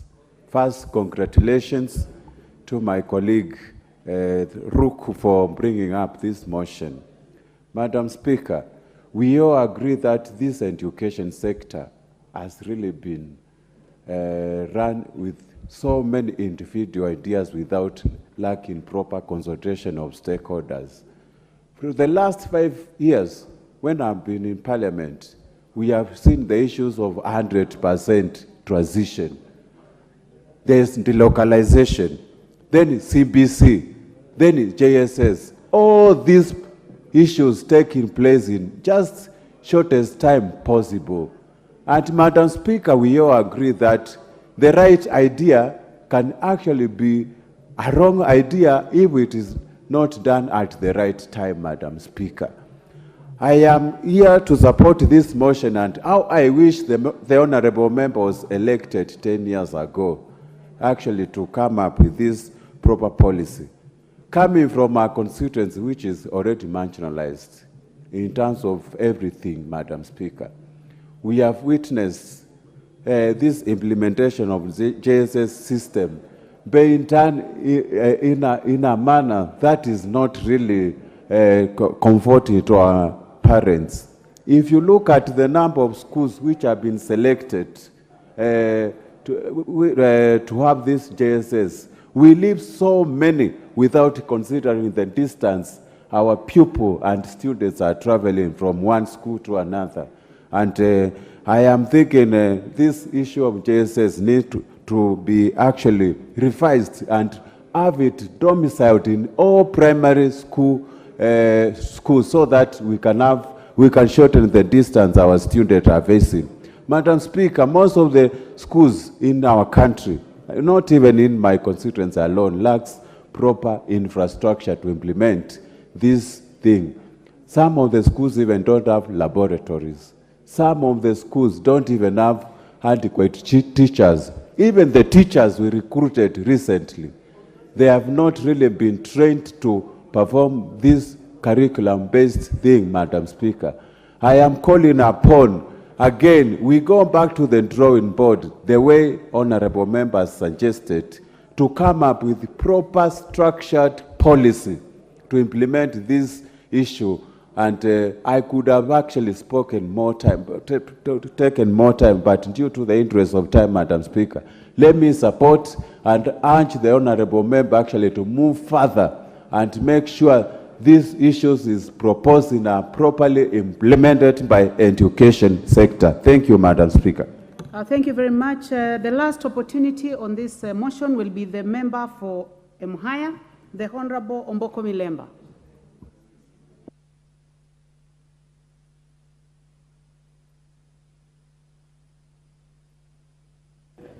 Thank you, Honorable Speaker. I'll be very brief also.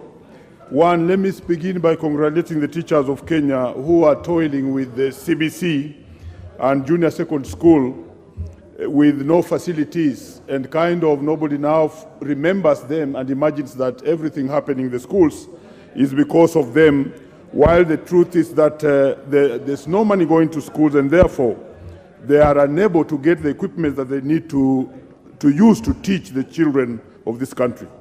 And the real matter lies with the fact that all we need in our schools is funding. The teachers have no problem. In fact, many speakers are speaking about how many chicken are being sent to school, but they forget that sometimes they also invite cow dung to be taken along by the students to schools. Number one, Honorable Speaker, the education system must change with time. And indeed, the system we had for A-level cannot be the one that is working today. The system of 844 has outlived its time because it's a factory manufacturing many students who cannot get employment, and it's theoretical. So the need for change is true and is a reality which you cannot run away. Honorable Speaker, I therefore ask the House that we must embrace the new system of CBC, because that's the modern way to go in the education system. Despite the many challenges it has, it is the correct way to go because it will build skills, it will build technologies, information, and how a person can carry himself around in the society without depending on white-collar employment. But then it has got its challenges. Honorable Speaker, I would wish to say that what we envisaged in the CBC is that every school should be having a full school. What you are calling basic education must begin from ECD to primary to junior secondary and even what we are calling secondary. That will be a standard school, Honorable Speaker, that should be equal in the whole country. We are envisaging that this will enable the government fund schools equally, so that the funding of a rural primary and the funding of Mangu is the same, and the provision of education at those levels is actually the same. And that's how education will be an equalizer. I would want to ask this parliament to actually support CBC, because this is what will bring money and development to your small schools and grow them to the level of alliance. There's a danger ahead which I must point out, and that's why Ruku is right. The ministry imagines that the 2 years that the students are in the junior secondary is too long. But let me caution that 1 year is already gone.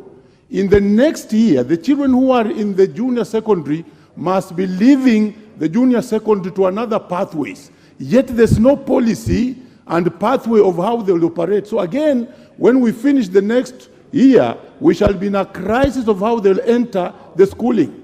It is very important that a policy be made quickly, whereby all the three pathways, and there are three, one of them is called STEM. The STEM one is the science and the one that teaches theory and science and technology. The other one is arts and performing arts. The other one is social sciences.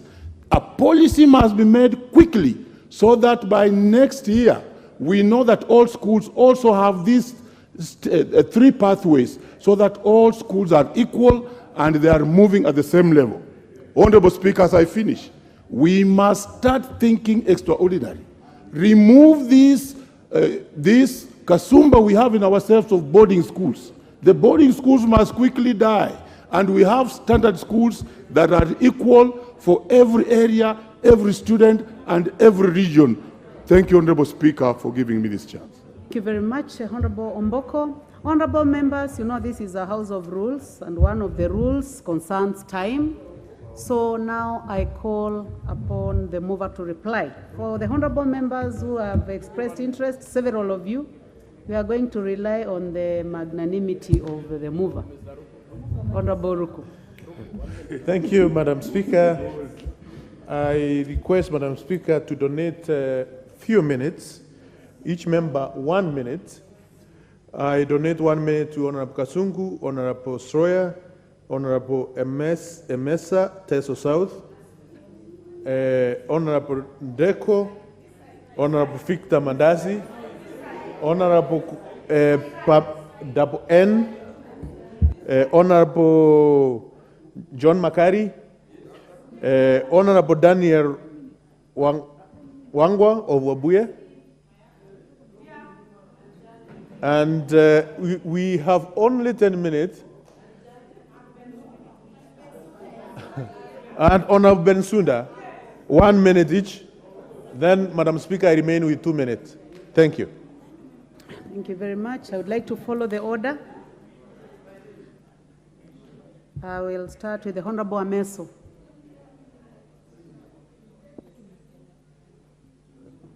try to trace them. If your name has been given, please go to the intervention button so that we can see you from the screen. Is it Mary Amasi? Yes, please proceed, Mary. Honorable Mary. Thank you, Honorable Speaker. From the onset, I want to thank the Honorable Ruku for the motion. And whereas I support the prayers that there is need to establish facilities to allow for implementation of JSS in all schools, there is need for a proper funding plan. There is need for a proper implementation policy framework. But allow me to draw the attention of the members to the aspect of quality. As we stand today, we are losing a generation, honorable members, especially in the public schools where JSS is being implemented. Members have already alluded to the fact that only one teacher was posted. And I think it was even ill-advised to post secondary school trained teachers to teach JSS. Because quoting the words that have been sent to by one of the teachers, they are saying they are being subjected to a very difficult situation, having forced to teach subjects that you are not professionally trained for. It is frustrating, it is belittling, it is demoralizing, just to mention the list. So if the teacher is demotivated, it is one teacher teaching all the subjects. What is the quality? So what I want to propose, that the ministry must first assess the progress so far. Honorable Kazungu, 1 minute.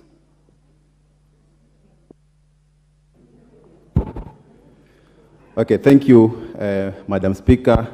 I also wish to add my voice to this motion.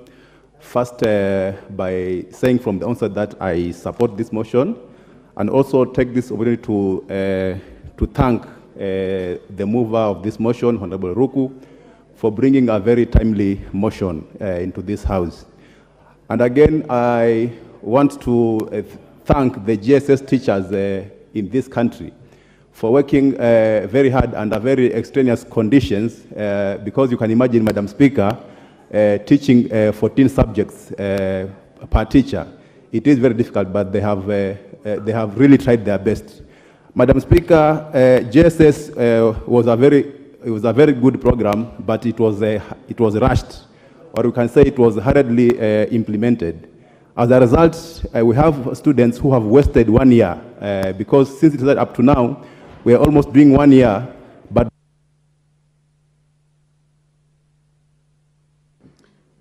Honorable Bensouda.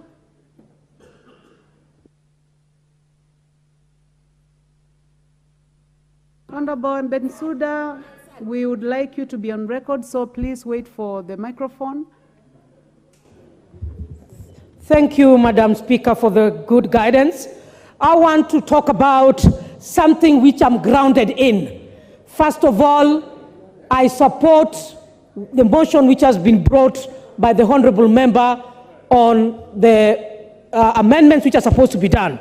First of all, I want to say that competency-based curriculum was a very good concept, excellent concept, was not timely implemented for this country.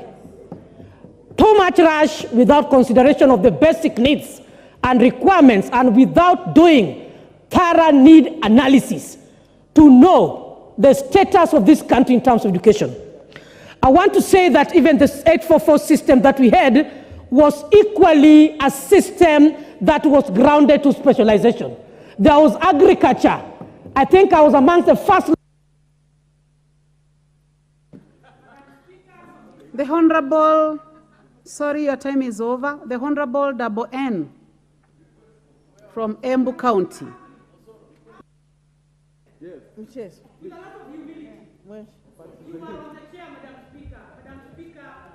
Opportunity right now is for the Honorable Double N. Thank you, Honorable Speaker, for giving me this opportunity to support the motion by my MP, Honorable Roku. I wish to state that the CBC curriculum is not bad, and it was not bad, but the manner in which it was implemented was in a hurry, and people are not given an opportunity to ventilate on it. I wish that there was enough public participation from the parents and the teachers, so that during the implementation period, it would have been a smooth ride. Honorable Speaker, as I sit down, I want to say that the junior secondary education and the students, they are half-baked. If you talk to them, they'll tell you that they didn't know nothing. The teachers don't know anything. The Honorable Deco. Thank you, Madam Speaker and Honorable Ruku, for giving me this opportunity. We have all agreed, Madam Speaker, the challenges that the CBC and junior secondary schools are facing in terms of classrooms, laboratory, equipment, workshops, and infrastructure development for all this, and the lack of teaching staff for this program. Therefore, we might talk a lot. We have been here since 9:30 talking the same thing. All the members who contributed to this debate all talked about the same thing. But it all boils down to resource allocation. It is for this House, and we want to ask Honorable Ruku to follow it up such that we have an affirmative action for funding, affirmative funding for this program. That is the only way we can actually realize all the challenges we have talked about. So for me, my contribution will be to Honorable Ruku to proceed not only. The Honorable Mwalika, member for Kitui Rural.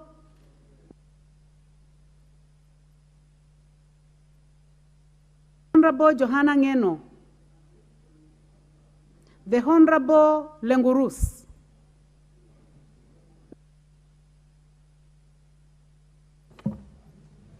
Thank you, Madam Speaker, for giving me this opportunity to support the motion on the floor of this House.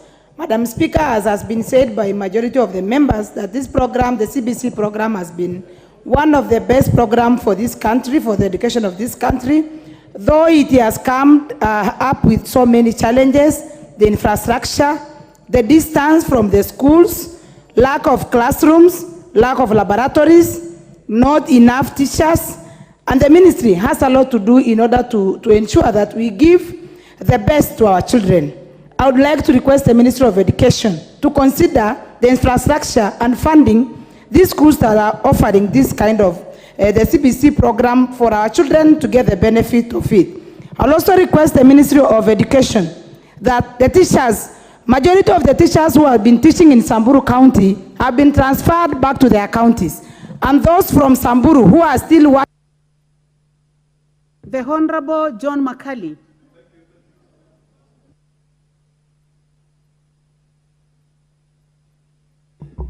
Thank you, Madam Speaker, for giving me the opportunity, and to Honorable Ruku for giving me 1 minute. CBC is here with us, and to ensure that the boat of CBC does not capsize, we need to do 3 things. 1, the Ministry of Education should clearly come out with clear-cut regulations and guidelines on how the infrastructure funds are used so that we can be able to develop infrastructure in our schools to support JSS. 2, financing, capitation. Capitation is not released in good time to enable the teachers to run the schools. The Ministry of Education should be able to develop clear-cut guidelines to ensure that capitation is released in good time so that teachers and head teachers are not forced to levy illegal levies on parents to ensure that, that the students remain in schools. 3, human resource base. Teachers, the Teacher Service Commission should, with immediate effect, now that we have unpacked the budget for the 2023-24 financial year, to recruit teachers who can be able to teach in junior secondary. Honorable Daniel Wanyama. The Honorable Victor Koech, member for Chepalungu. Yeah, thank you so much, Madam Speaker, and thank you, Ruku, for this particular policy. As I stand to support your policy and funding mechanism for the same, we should, as a country, look into the criteria that we're using to select the schools that are offering this particular program. Madam Speaker, we cannot continue offering this particular program without proper infrastructure in our schools. The laboratories are lacking, the staff rooms are lacking, we don't have enough teachers in our schools. And for a proper facilitation of the same, we should have a clear funding from the government. Thank you so much, and God bless you. Thank you very much, honorable members, for keeping time to 1 minute. I would like to call upon the mover to reply. Thank you, Madam Speaker. And you have only 2 minutes. Thank you, Madam Speaker. I rise to thank the members who have really supported this motion, the motion which is of national importance as far as the education sector of our children is concerned.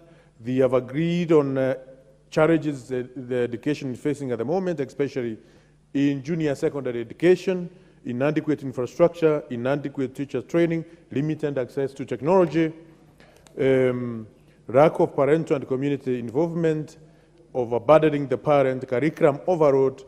Madam Speaker, it is important to have a way forward on ensuring that the competence-based curriculum at the junior secondary school is well implemented by having an implementation of a very comprehensive framework of curriculum development, of ensuring we have enough teachers at junior secondary schools who are well-trained and extremely competent to ensure we have enough running resources in our schools, as well as we have a proper monitoring and evaluation framework, and we ensure we have parent and community involvement. Madam Speaker, you realize also that we need to, as the members have said, we need to have a legal framework. There will be a need probably in the future, and I'm going to take this forward in amending the Education Act of 2012 to ensure assessment and evaluation is well done, and more importantly, Madam Speaker, the funding of the junior secondary school is to be well considered by the government, so that there can be sustainability, good governance, access to curriculum support materials, and also pedagogical approaches. And also we look at public-private partnership in implementing this framework, and inclusion and equity in education, especially in arid and semi-arid areas and people living with disabilities. Madam Speaker, I beg to reply. Thank you, Honorable Ruku. Yes. What is out of order? Oh.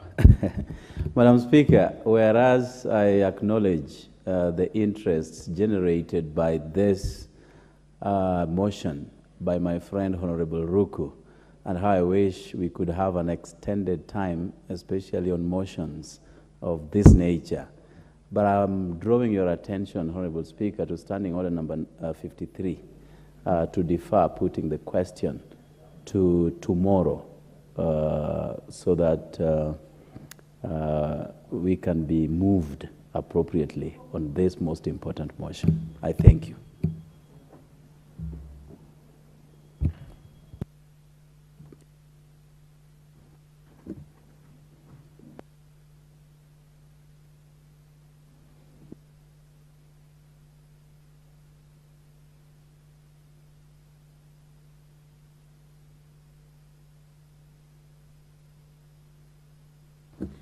Well, honorable members, I direct that the question to be deferred to another sitting, as it will be scheduled by the House Business Committee. Next order.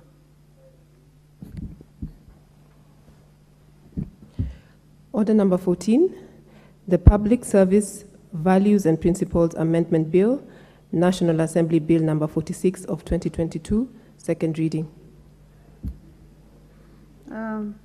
Honorable members, the member who is supposed to put that motion is absent, so the motion is deferred. Next order. Order number 15, the Penal Code Amendment Bill, National Assembly Bill number 56 of 2022, second reading. The Honorable David Gekaria. Thank you, Honorable Speaker, for giving me this opportunity to move this amendment. Honorable Speaker, I come from a constituency that is urban, and my constituency, Honorable Speaker, has quite a number of activities which, of course, my constituents use to put some food on their table. But at the same time, Honourable Speaker, these activities, legal as they are being used by the police all the time to harass innocent Kenyans who are looking for a living, for them to be able to earn a living. Honourable Speaker, my intention is to amend the penal code subsection to remove some very colonial offensive charges which were placed during our colonial times. Honourable Speaker, you understand that the Constitution has given us freedom, the right, that freedom of rights to persons who lives in the country. And one of that is freedom of association and freedom of movement. But at the same time, this penal code, Honourable Speaker, it is being used by police to continuously harass Kenyans. Honourable Speaker, the principal object of the bill is to amend the penal code, Cap 63, by repealing section 182, which proscribes the offences of idle and disorderly persons. The law enforcers have often used section 182 to harass innocent members of the public. Honourable Speaker, offences like loitering. Loitering, when I look at the dictionary in the Oxford, it is that you're just moving around without a purpose. Honourable Speaker, there is a right under our Constitution for every Kenyan has a right of movement. And so, for whatever time, at whatever place, as long as, of course, you have no bad intention. But you find the police, if you are arrested by a police or they want to mop up some people out of an urban area, the offences that are normally rushed to this section. Statement on the delegation of legislative powers and limitation on fundamental rights and freedom. And that is basically what, Madam Speaker, I'm moving this. I had moved this same amendment in the 12th Parliament, but of course it lapsed before it had gotten to the point of where it was going to get the accent by the President. Of course, the bill has nothing to do with county governments, Honourable Speaker, but it's also a money bill. By the meaning of Article 114 of the Constitution. Honourable Chair, you know, there is some little money. If you look at all those offences which are under Section 182, the maximum fine is a month, a jail term of a month, or a fine of 100 Kenya shillings. But Honourable Speaker, you find if I am arrested and the police have no charge against me and they put loitering, and I go before a judge, we are surprised that some of these judges have gone to an extent of even fining, giving a fine of up to between 5,000 to 10,000. Yet the law stipulates very clearly how much is the maximum cash penalty that a person is supposed to be charged. From the report before, because I went before the Justice and Legal Affairs Committee, it is that when I presented my amendment, it attracted 9 memorandums from the public and different stakeholders, some of whom are the judiciary, the human rights, IPOA, the National Police Service, the Attorney General, LSK, URAI Trust, and so many others. And to be honest, Honourable Speaker, if you look at the submissions, other than the National Police Service, all the others did support. And the National Police Service are supporting this because they know what they do. It is for purposes only meant for harassing innocent Kenyans, for purposes of one of the issues that they normally use all the time, Honourable Speaker, is that I have so many matatu terminals. And then because of toting, they call it toting, that if you're advertising for a particular transportation circle or company within the stage, just like what other people do using, those big microphones and other advertisement modes. My people are arrested, and they are taken to court for toting. And yet, he's doing nothing other than saying, this vehicle is headed to Nairobi. Please board this vehicle instead of the other. So these are some of the issues that, Honorable Speaker, that I moved this amendment to be able to address particularly to address the unconstitutionality of these offenses in the penal code, Honorable Speaker. So I don't want to dwell so much on this, but I just want to say that, yes, the police have been using this to harass the public and infringe on the fundamental human rights and freedom. Honorable Speaker, I like what a few of, particularly the judiciary and one of the stakeholders put. And he said that petty offenses, instead of arresting, what we need to do as a country is to try and address the root cause of poverty and other forms of marginalization rather than criminalizing activities that are caused by poverty and marginalization. Honorable Speaker, the proposal seeks that these petty offenses, and of course they are just in line with people trying to earn a living out of what they are doing. So I beg, Honorable Speaker, that as we look at this amendment, I ask my colleagues to look at it seriously, that it's an unconstitutional, first of all, but at the same time, it is affecting that very important fundamental human rights and freedom of Kenyans who are just out there trying to earn a living.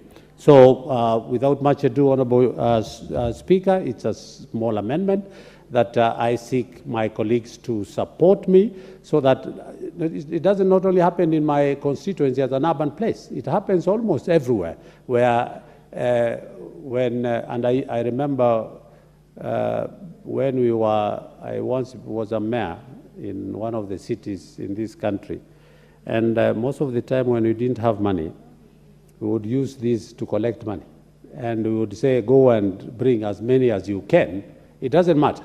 Even if I'm going to arrest you as a member of parliament, you're passing, utaenda kujitetea kwa judge. So we used to mop up to collect money. Honorable Speaker, I think that was bad manners, which I regret. And I think it's time for us to stop that kind of behavior. Any person using these provisions of the law to try and harass innocent Kenyans who are just out there trying to earn a living. A young person trying to go and earn a living in a matatu and is charged for toting. And he has uniform, he has a badge from that circle, but the police will not hear that, and the judge will not hear that.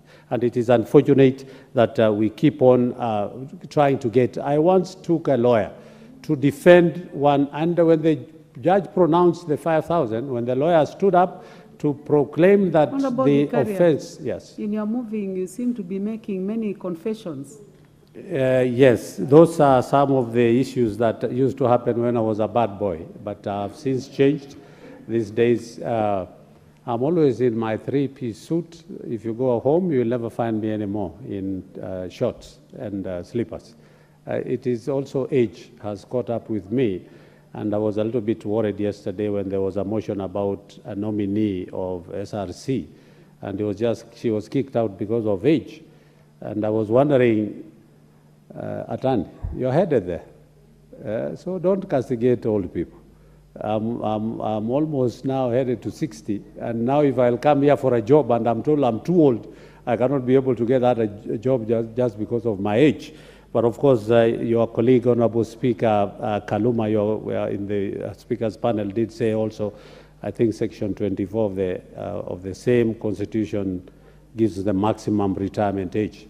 So it is true, I was a bad person, but now I've really changed, and I thank God for giving me that time to be able to see the light before I was caught up in that bad manners. Thank you, Honorable Speaker, and I ask my colleague, a young man, Honorable Lote from Kacheliba, to second. Member for Kacheliba. Thank you, Speaker, and thank you, Honorable Gikaria, for pushing for this. Honorable Speaker, the Constitution of Kenya is the supreme law in this country. It supersedes everything, Honorable Speaker. And I think if you have ever been arrested by the police know much more of the penal code than anything that is in our Constitution.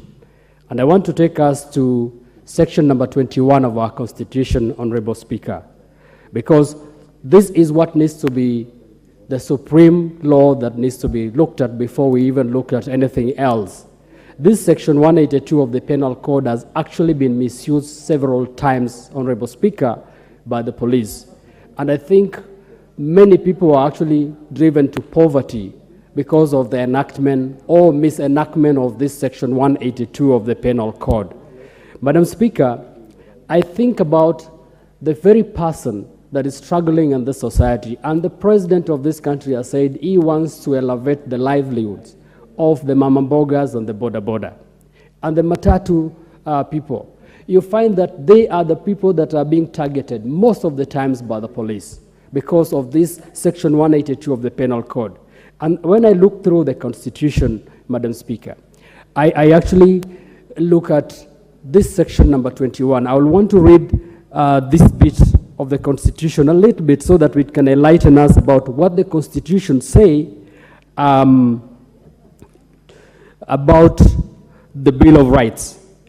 In this section, Madam Speaker, section 21, or Article 21 of our Constitution number 1 says the following, and I want us to look at it, so that as we seek to remove this 182 of the Penal Code, we are guided.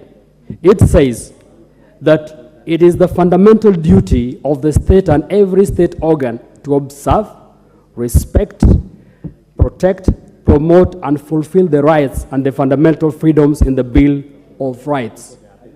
It is the fundamental duty of the state and its organs.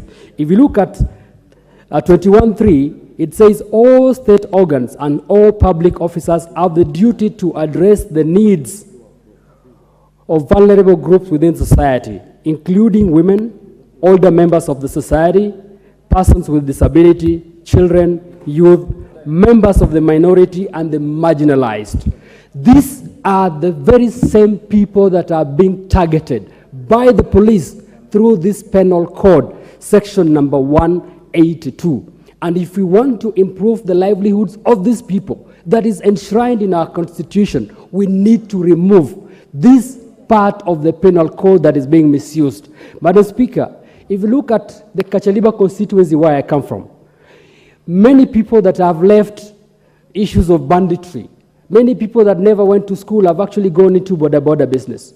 Many people have actually gone into the businesses of doing livestock trading. But the police are driving these people back to banditry because they are actually arrested on very petty matter. They are told the borders are making noise. They are told they are disorderly. They don't have a parking space. They are told that the livestock that they are driving are actually probably suspected property of stolen property. Yet, these are people that are trying to get a living and also contribute to the tax of this country. This section of the penal code that the police think so much about is being misused, Madam Speaker. And I ask this House to consider removing this completely. Because again, when the police arrest these people, while as the penal code suggests a penalty of 100 shillings, the police will also impose penalties of 5,000, 20,000 to the people that have nothing, Madam Speaker. And they are adding salt into injury by taking this country to the dungeons. This is the place that is being misused by our police, and this is what I'm supporting the chair, that we need to remove this completely because this is a misuse and it's against our Constitution, Madam Speaker. With this, I support. Thank you. Thank you very much, Honorable Lote. Honorable members, I now propose the question that the Penal Code Amendment Bill National Assembly Bill number 56 of 2022 be read a second time. Honorable members, I see several people on the screen that are out of the house, so I request that if you intend to speak on this motion, please go to the intervention, click the intervention button. Honorable Ibrahim Sanei, member for Wajir North. Thank you, Madam Speaker, for giving me the opportunity. Actually, the penal code is a product, a very old product of the colonial regime. And if you look, if you have a thorough discernment of what it entails, you will realize that it is still a colonial outcome.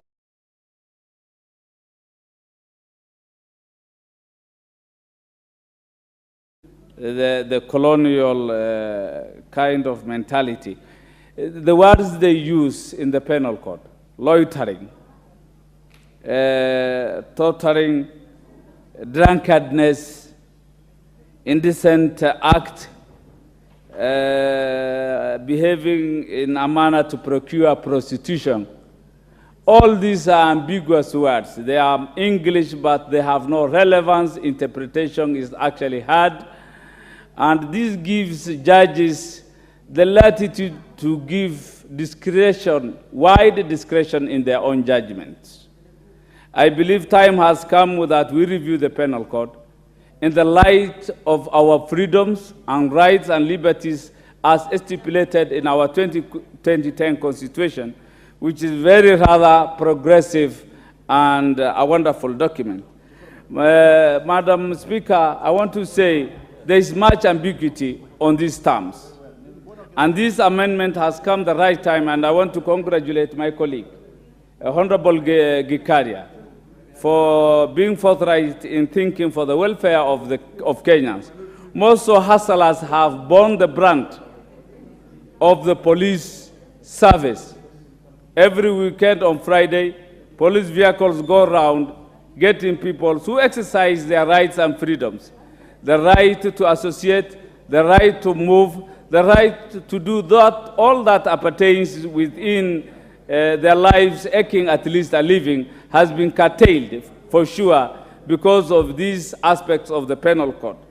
This has contributed to the hustlers not contributing to the economic well-being of this country. The hustlers have to move in and work, make a living 24/7 without any interruption.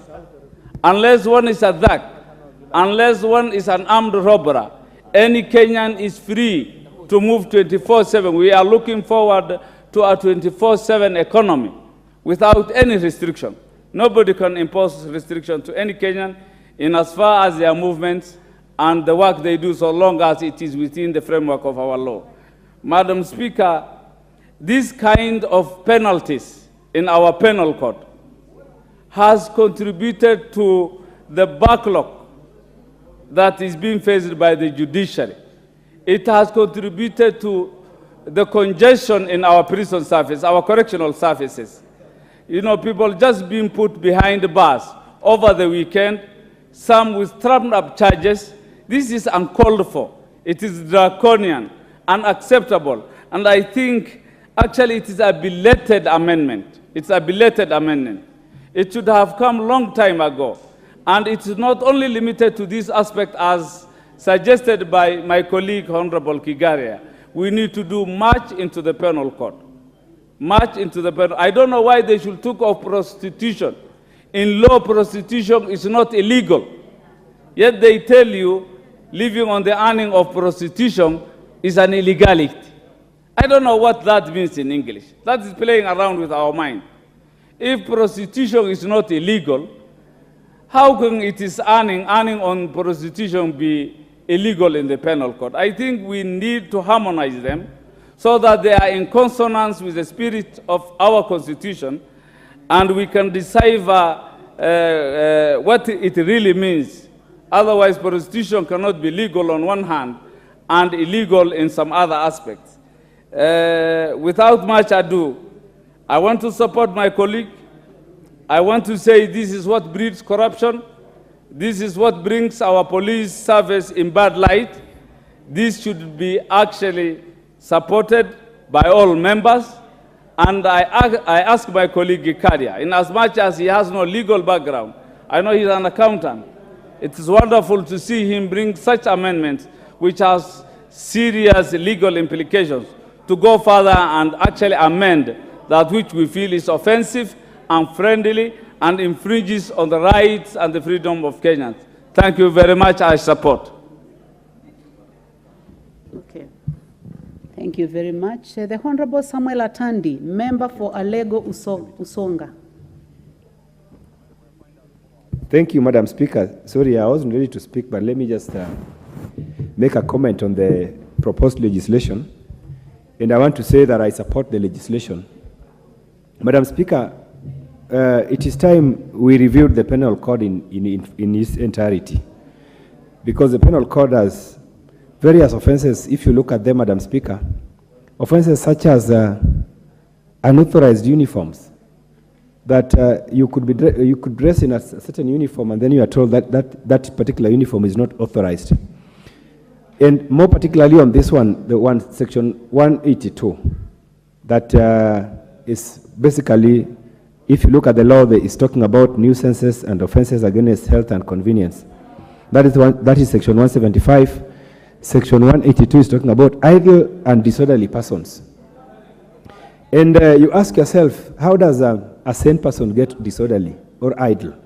We have cases, Madam Speaker, where you find that you are in town or you are waiting, you are at a particular place in a stage, and you're waiting to meet somebody, and the police comes and police tells you that, you know, you are under arrest because you are not supposed to be here. I think these are some of the offenses that we don't need to have, particularly at this time when we have a new constitution that gives us freedoms of association and movement. And so I would like to say that this is a timely proposal which this House needs support, and I do support it. And I think we need to overall look at the penal code as a whole and see how we can tamper with certain aspects of the offenses that we don't need to have at this particular point in time. Thank you, Madam Speaker. I support. Thank you. The Honorable Ferdinand Wanyonyi, member for Kwanza.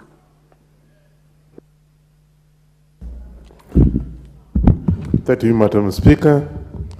And on onset, I want to thank the Honorable Kiteri for having come up with this, because, Madam Speaker, I think this is an issue that actually should be scrutinized thoroughly, because what happens that people, or rather the policemen who are idle out there, we're talking about the police forces, they idle out there and they are looking for bribes. Of course, are poorly paid sometimes, and we know that. Payment of salaries is also an issue here. And so you find yourself in problems, or somebody, as leaders, somebody has been arrested, and then they say they ask to come to you, and they want some assistance. Then you get to the police station, and you ask, what happened here? I can tell you, Madam Speaker, I've had so many of those cases, and they can't explain themselves. And so, therefore, I think, Honorable David Kidari, I want you to come, particularly the areas where we find the penal code that have been misused. I'm not a lawyer, you're not a lawyer I know. So that can be able to amend this in maybe the committee of the whole House, to be able to know which ones can be moved, so that people are not punished for the sake of it. I know, Madam Speaker, that they sometimes misuse ambiguous words, and somebody out there doesn't even know what it means, just obeys the law because he has been arrested by the police, and therefore just obeys, and of course, he's taken to court, and I've had cases we go to court, and the prosecutors are unable to put a case forward for justification of arresting this particular person. And therefore, I think, Madam Speaker, This is something that is very serious. We want to live in a peaceful country. Of course, again, we ourselves are to blame as leaders. We have not been able to empower our youths in this country, and most of the people who actually have no jobs. And so they are found in the wrong place, and they offend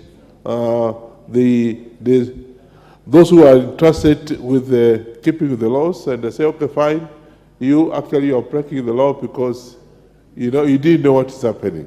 So we need to streamline some of these things. As mentioned by some of the colleagues, Madam Speaker, some of these are old. They were there during the colonial days and are being used up to today. Cases like this should be looked at, because the other time I was called by the relative of somebody who has been arrested, and when I went to see the person, there was no mistake. There was no offense at all. So some of these colonial codes, what have you, should be gotten rid of so they can be able to have clean penalty codes, which actually somebody is accused, or if somebody, even if he didn't know what it is, even if he's not a lawyer, he can't misinterpret, but he can know that, yes, it's something that can be understood even by people who actually do not know about the law of this country.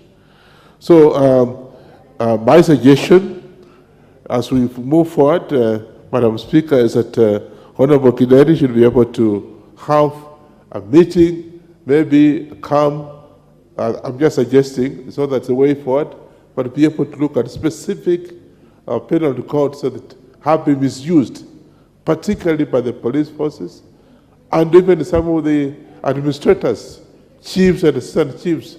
Of course, they are the ones who blow the alarm that, okay, fine, so and so has made this mistake. And when you go to it, it's a laughing matter. So, Madam Speaker, I want to take this opportunity to say that I'm supporting this particular motion, and we look forward for this bill to be amended so that we can scrutinize areas that are ambiguous, they do not have held and tell for the current situation today. I support, Madam Speaker. Thank you. The Honorable Stephen Mogaka, member for West Mogirango.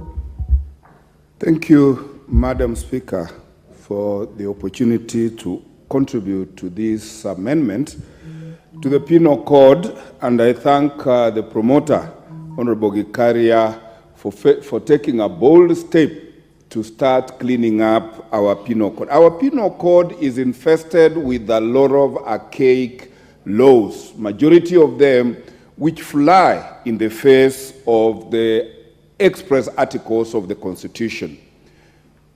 Madam Speaker, loitering and other useless laws that impede the freedom of movement of any Kenyan have no business being in our Penal Code under the 2010 Constitution.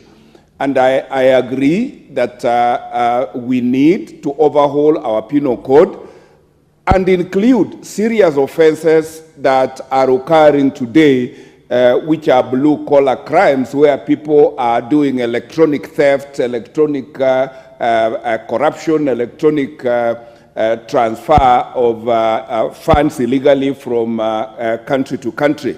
But to continue having such archaic laws and to allow our security agencies, particularly the police, to abuse these laws to restrict people's freedom of movement is the wrong thing to do. And I really commend Honorable Gikaria and encourage him that as soon as we pass this amendment, please pick another offending provision of the Penal Code so that we can gradually be known as the 13th Parliament that looked at these colonial laws and removed from them. Because I do remember acts like the Witchcraft Act, which was abused because African herbal medicine and practices were being were being made illegal, and the Kenyans would be just picked like that and charged with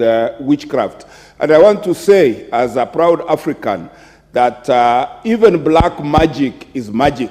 We cannot continue calling things Africa by evil names and criminalizing such acts. And therefore, I support this motion and encourage the House when we come to vote very quickly, and then we look at the other abusive provisions of the penal code so that we clean them up and know that Kenyans will walk free and not have a police officer arresting you and charging you with nothing. Madam Speaker, I support.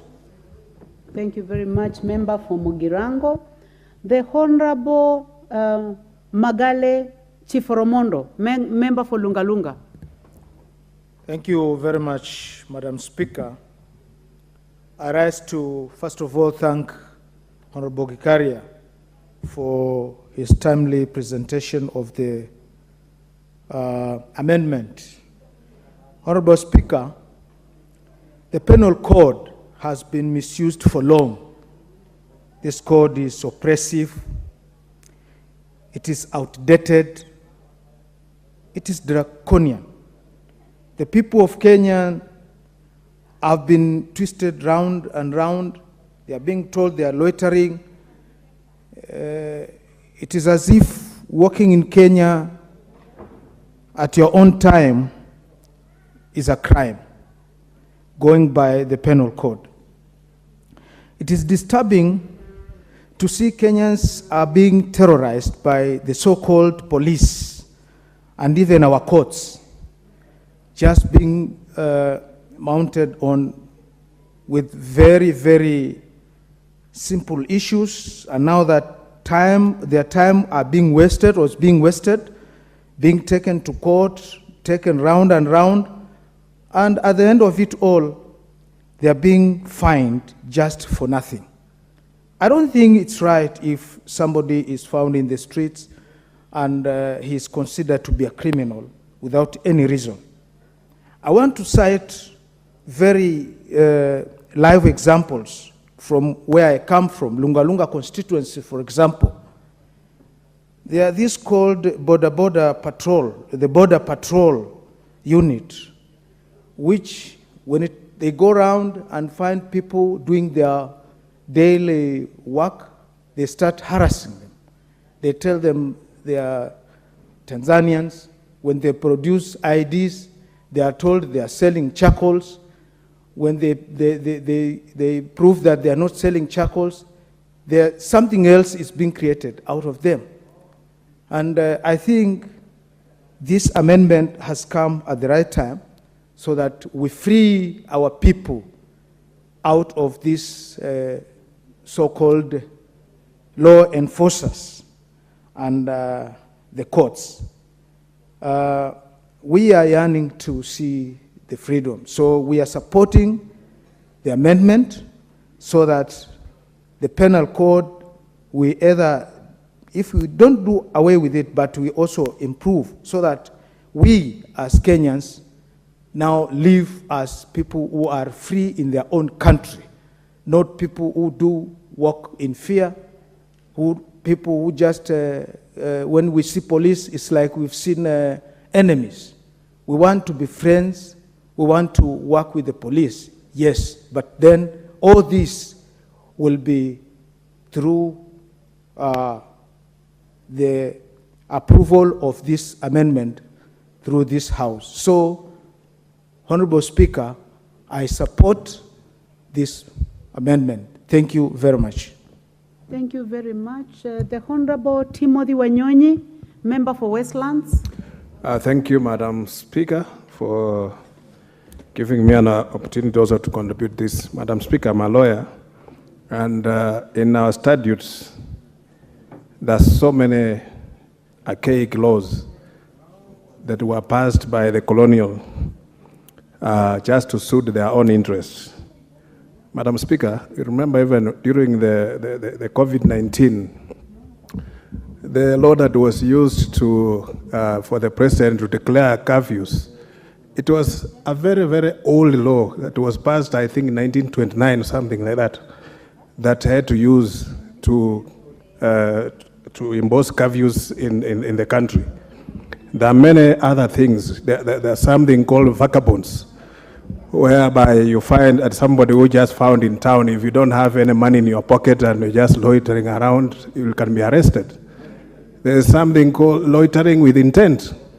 I don't know how they used to know that somebody who is walking around town, he has got some intention to do something that is not right. So I think this amendment is quite timely, and I think we just need to clean up those in the penal code and some other statutes that are still in existence, but they have been overtaken by time, so that we come up with laws that does not abuse the rights of our people. And many times we've seen, like I represent the urban constituency. Madam Speaker, you find, if you go to industrial area, you find people there arrested for crimes that does not even exist. So you find they are rotting away. They cannot even pay those small fines. And this is just great injustice. And we just need to find out how do we even decongest our prisons by removing some of these laws. Some of those things can even be dealt with at communal work. People can be given communal work and go home instead of going put in the prison. So this is a good amendment, and Madam Speaker, we need to support it and then find a way of even now looking more in our statutes to remove these archaic laws that are used to frustrate people and molest people. Madam Speaker, was once when I was in South Africa and I went to Soweto.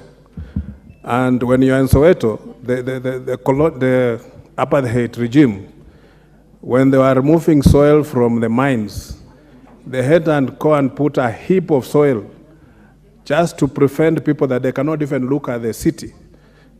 Looking at the city was even criminal. So you can imagine in your own country, and you are even being prevented that you cannot go to. You cannot go to Johannesburg from Soweto because they imagine that black people are criminals by nature. You are born a criminal. So anywhere you appear, Madam Speaker, you are a suspect.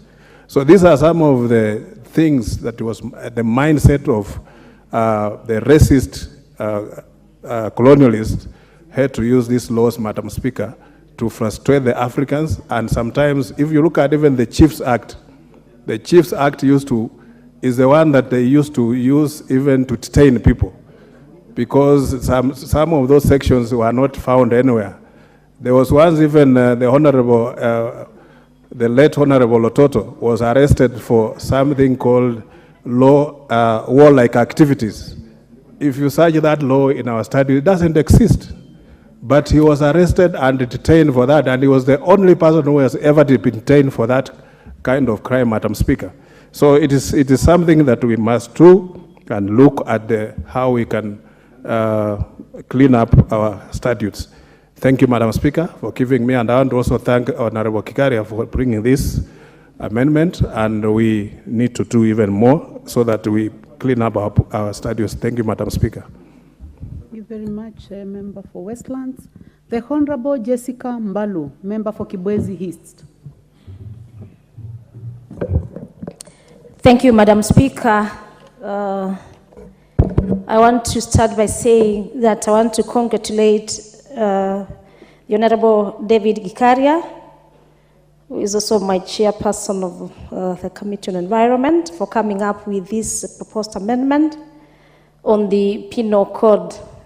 That is the Penal Code Amendment Bill, National Assembly Bill number 56 of 23, and encourage even others to come up with such amendments. Madam Speaker, we've noted that the laws that were used in the colonial time, as my other colleagues have said, they are not aligned to some of the current situations, and especially the well-cited ones in the police sector. Madam Speaker, and the intention of our honorable member is to ensure that we clean up such laws, we align them with the current situations, and of course the policies that have been put place in the relevant departments. Madam Speaker, as members have said, in the police sector, and I want to quote, when you go to the makwiny police, where we have a lot to the prison, most of our members, most of our constituents, they have stayed there for many years, for a long time, and the police are even having a problem of explaining exactly what the constituents or our people have been able to, the laws that they have broken. So, Madam Speaker, this is very frustrating, and it is very encouraging as we congratulate the honorable member. So much has been happening. So many laws have been made in this parliament and other previous parliaments that are not aligned, of course, to the current situation, the policies that we've been able to do. And in fact, we also need to do a lot of sensitization to our departments, like even the police, on the current situations and the current laws that we do make in this house. And because of the interest of time, so much has been said, but it is the amendment is very straightforward, and I want to say I support it and congratulate the Honorable Gikaria for coming up with this amendment. I thank you, Madam Speaker. Thank you very much, Honorable Jessica Mbalu. The Honorable Bidu Tumbi, member for Isiolo South. Out of the House. The Honorable Edith Nyenze, member for Kitui West.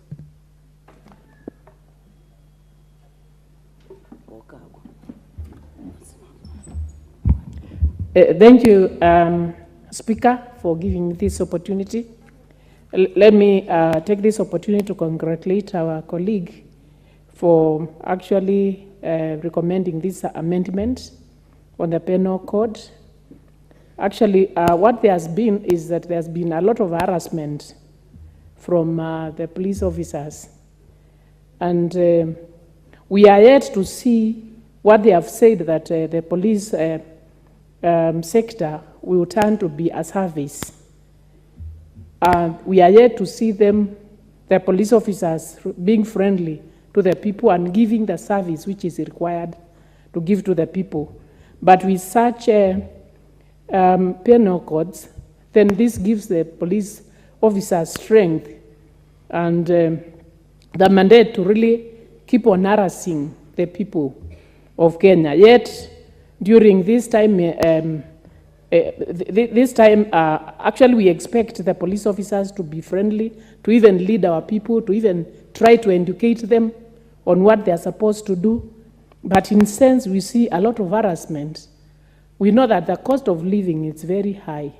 And with the cost of living being that high, everyone is trying to fend for themselves. They are trying to ensure that their family gets at least hunger at the end of the day. But when especially the borders, the mamambogas, the people who are really getting harassed by these policemen, when they collect the whole day, they work and get very little, which is not enough for a meal for a day. But at the end of the day, you see a police officer harassing them on a very flimsy excuses, and they want actually to be bribed with money, which is even higher than what they have earned that particular day. This is very frustrating, and that's why we need to actually get rid of these old laws, which are harassment and contributing to the harassment of our people.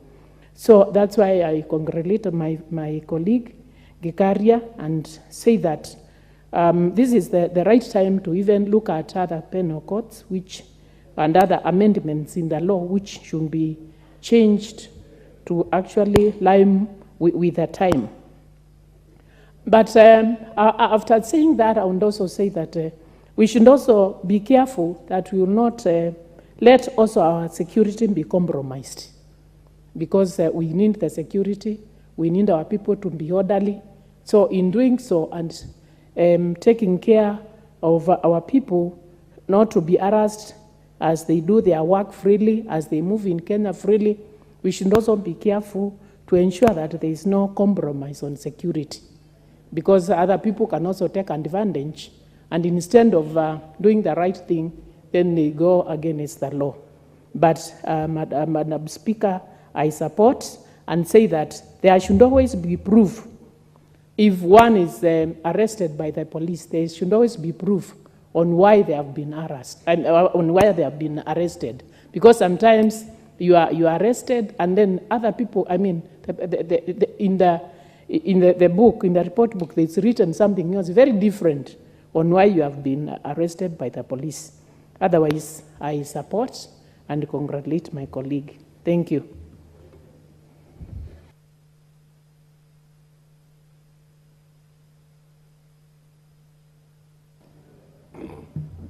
What is out of order, Honorable Ferdinand Wanyonyi? Madam Chair, Speaker, I was just inquiring from the move of this bill. Am I in order to ask him to sit with the Justice and Legal Affairs so that they can come up with some of these useless colonial penal codes that we can get rid of in terms of cleaning up our constitution? Is it in order that to ask him to do that? Because I've already contributed, and I can see everybody just talk about the all penal codes. Thank you. Honorable Wanyonyi, you have contributed to this bill, to the amendment. Well, you did not say that, but it's nothing out of order. But I would have said it better when you are contributing. Also, this bill was exposed to the relevant committee, and I believe those are some of the issues that were raised. And also, I listened to the Honorable Gikaria when he was moving the motion for amendment of the Penal Code bill. He also raised that there are many other sections of the Penal Code Act that require amendment. Honorable members, it is now time to adjourn the House, and the time being 1 p.m., this House stands adjourned until today, Wednesday, the 5th of July, 2023, 2:30 p.m. Thank you, honorable members.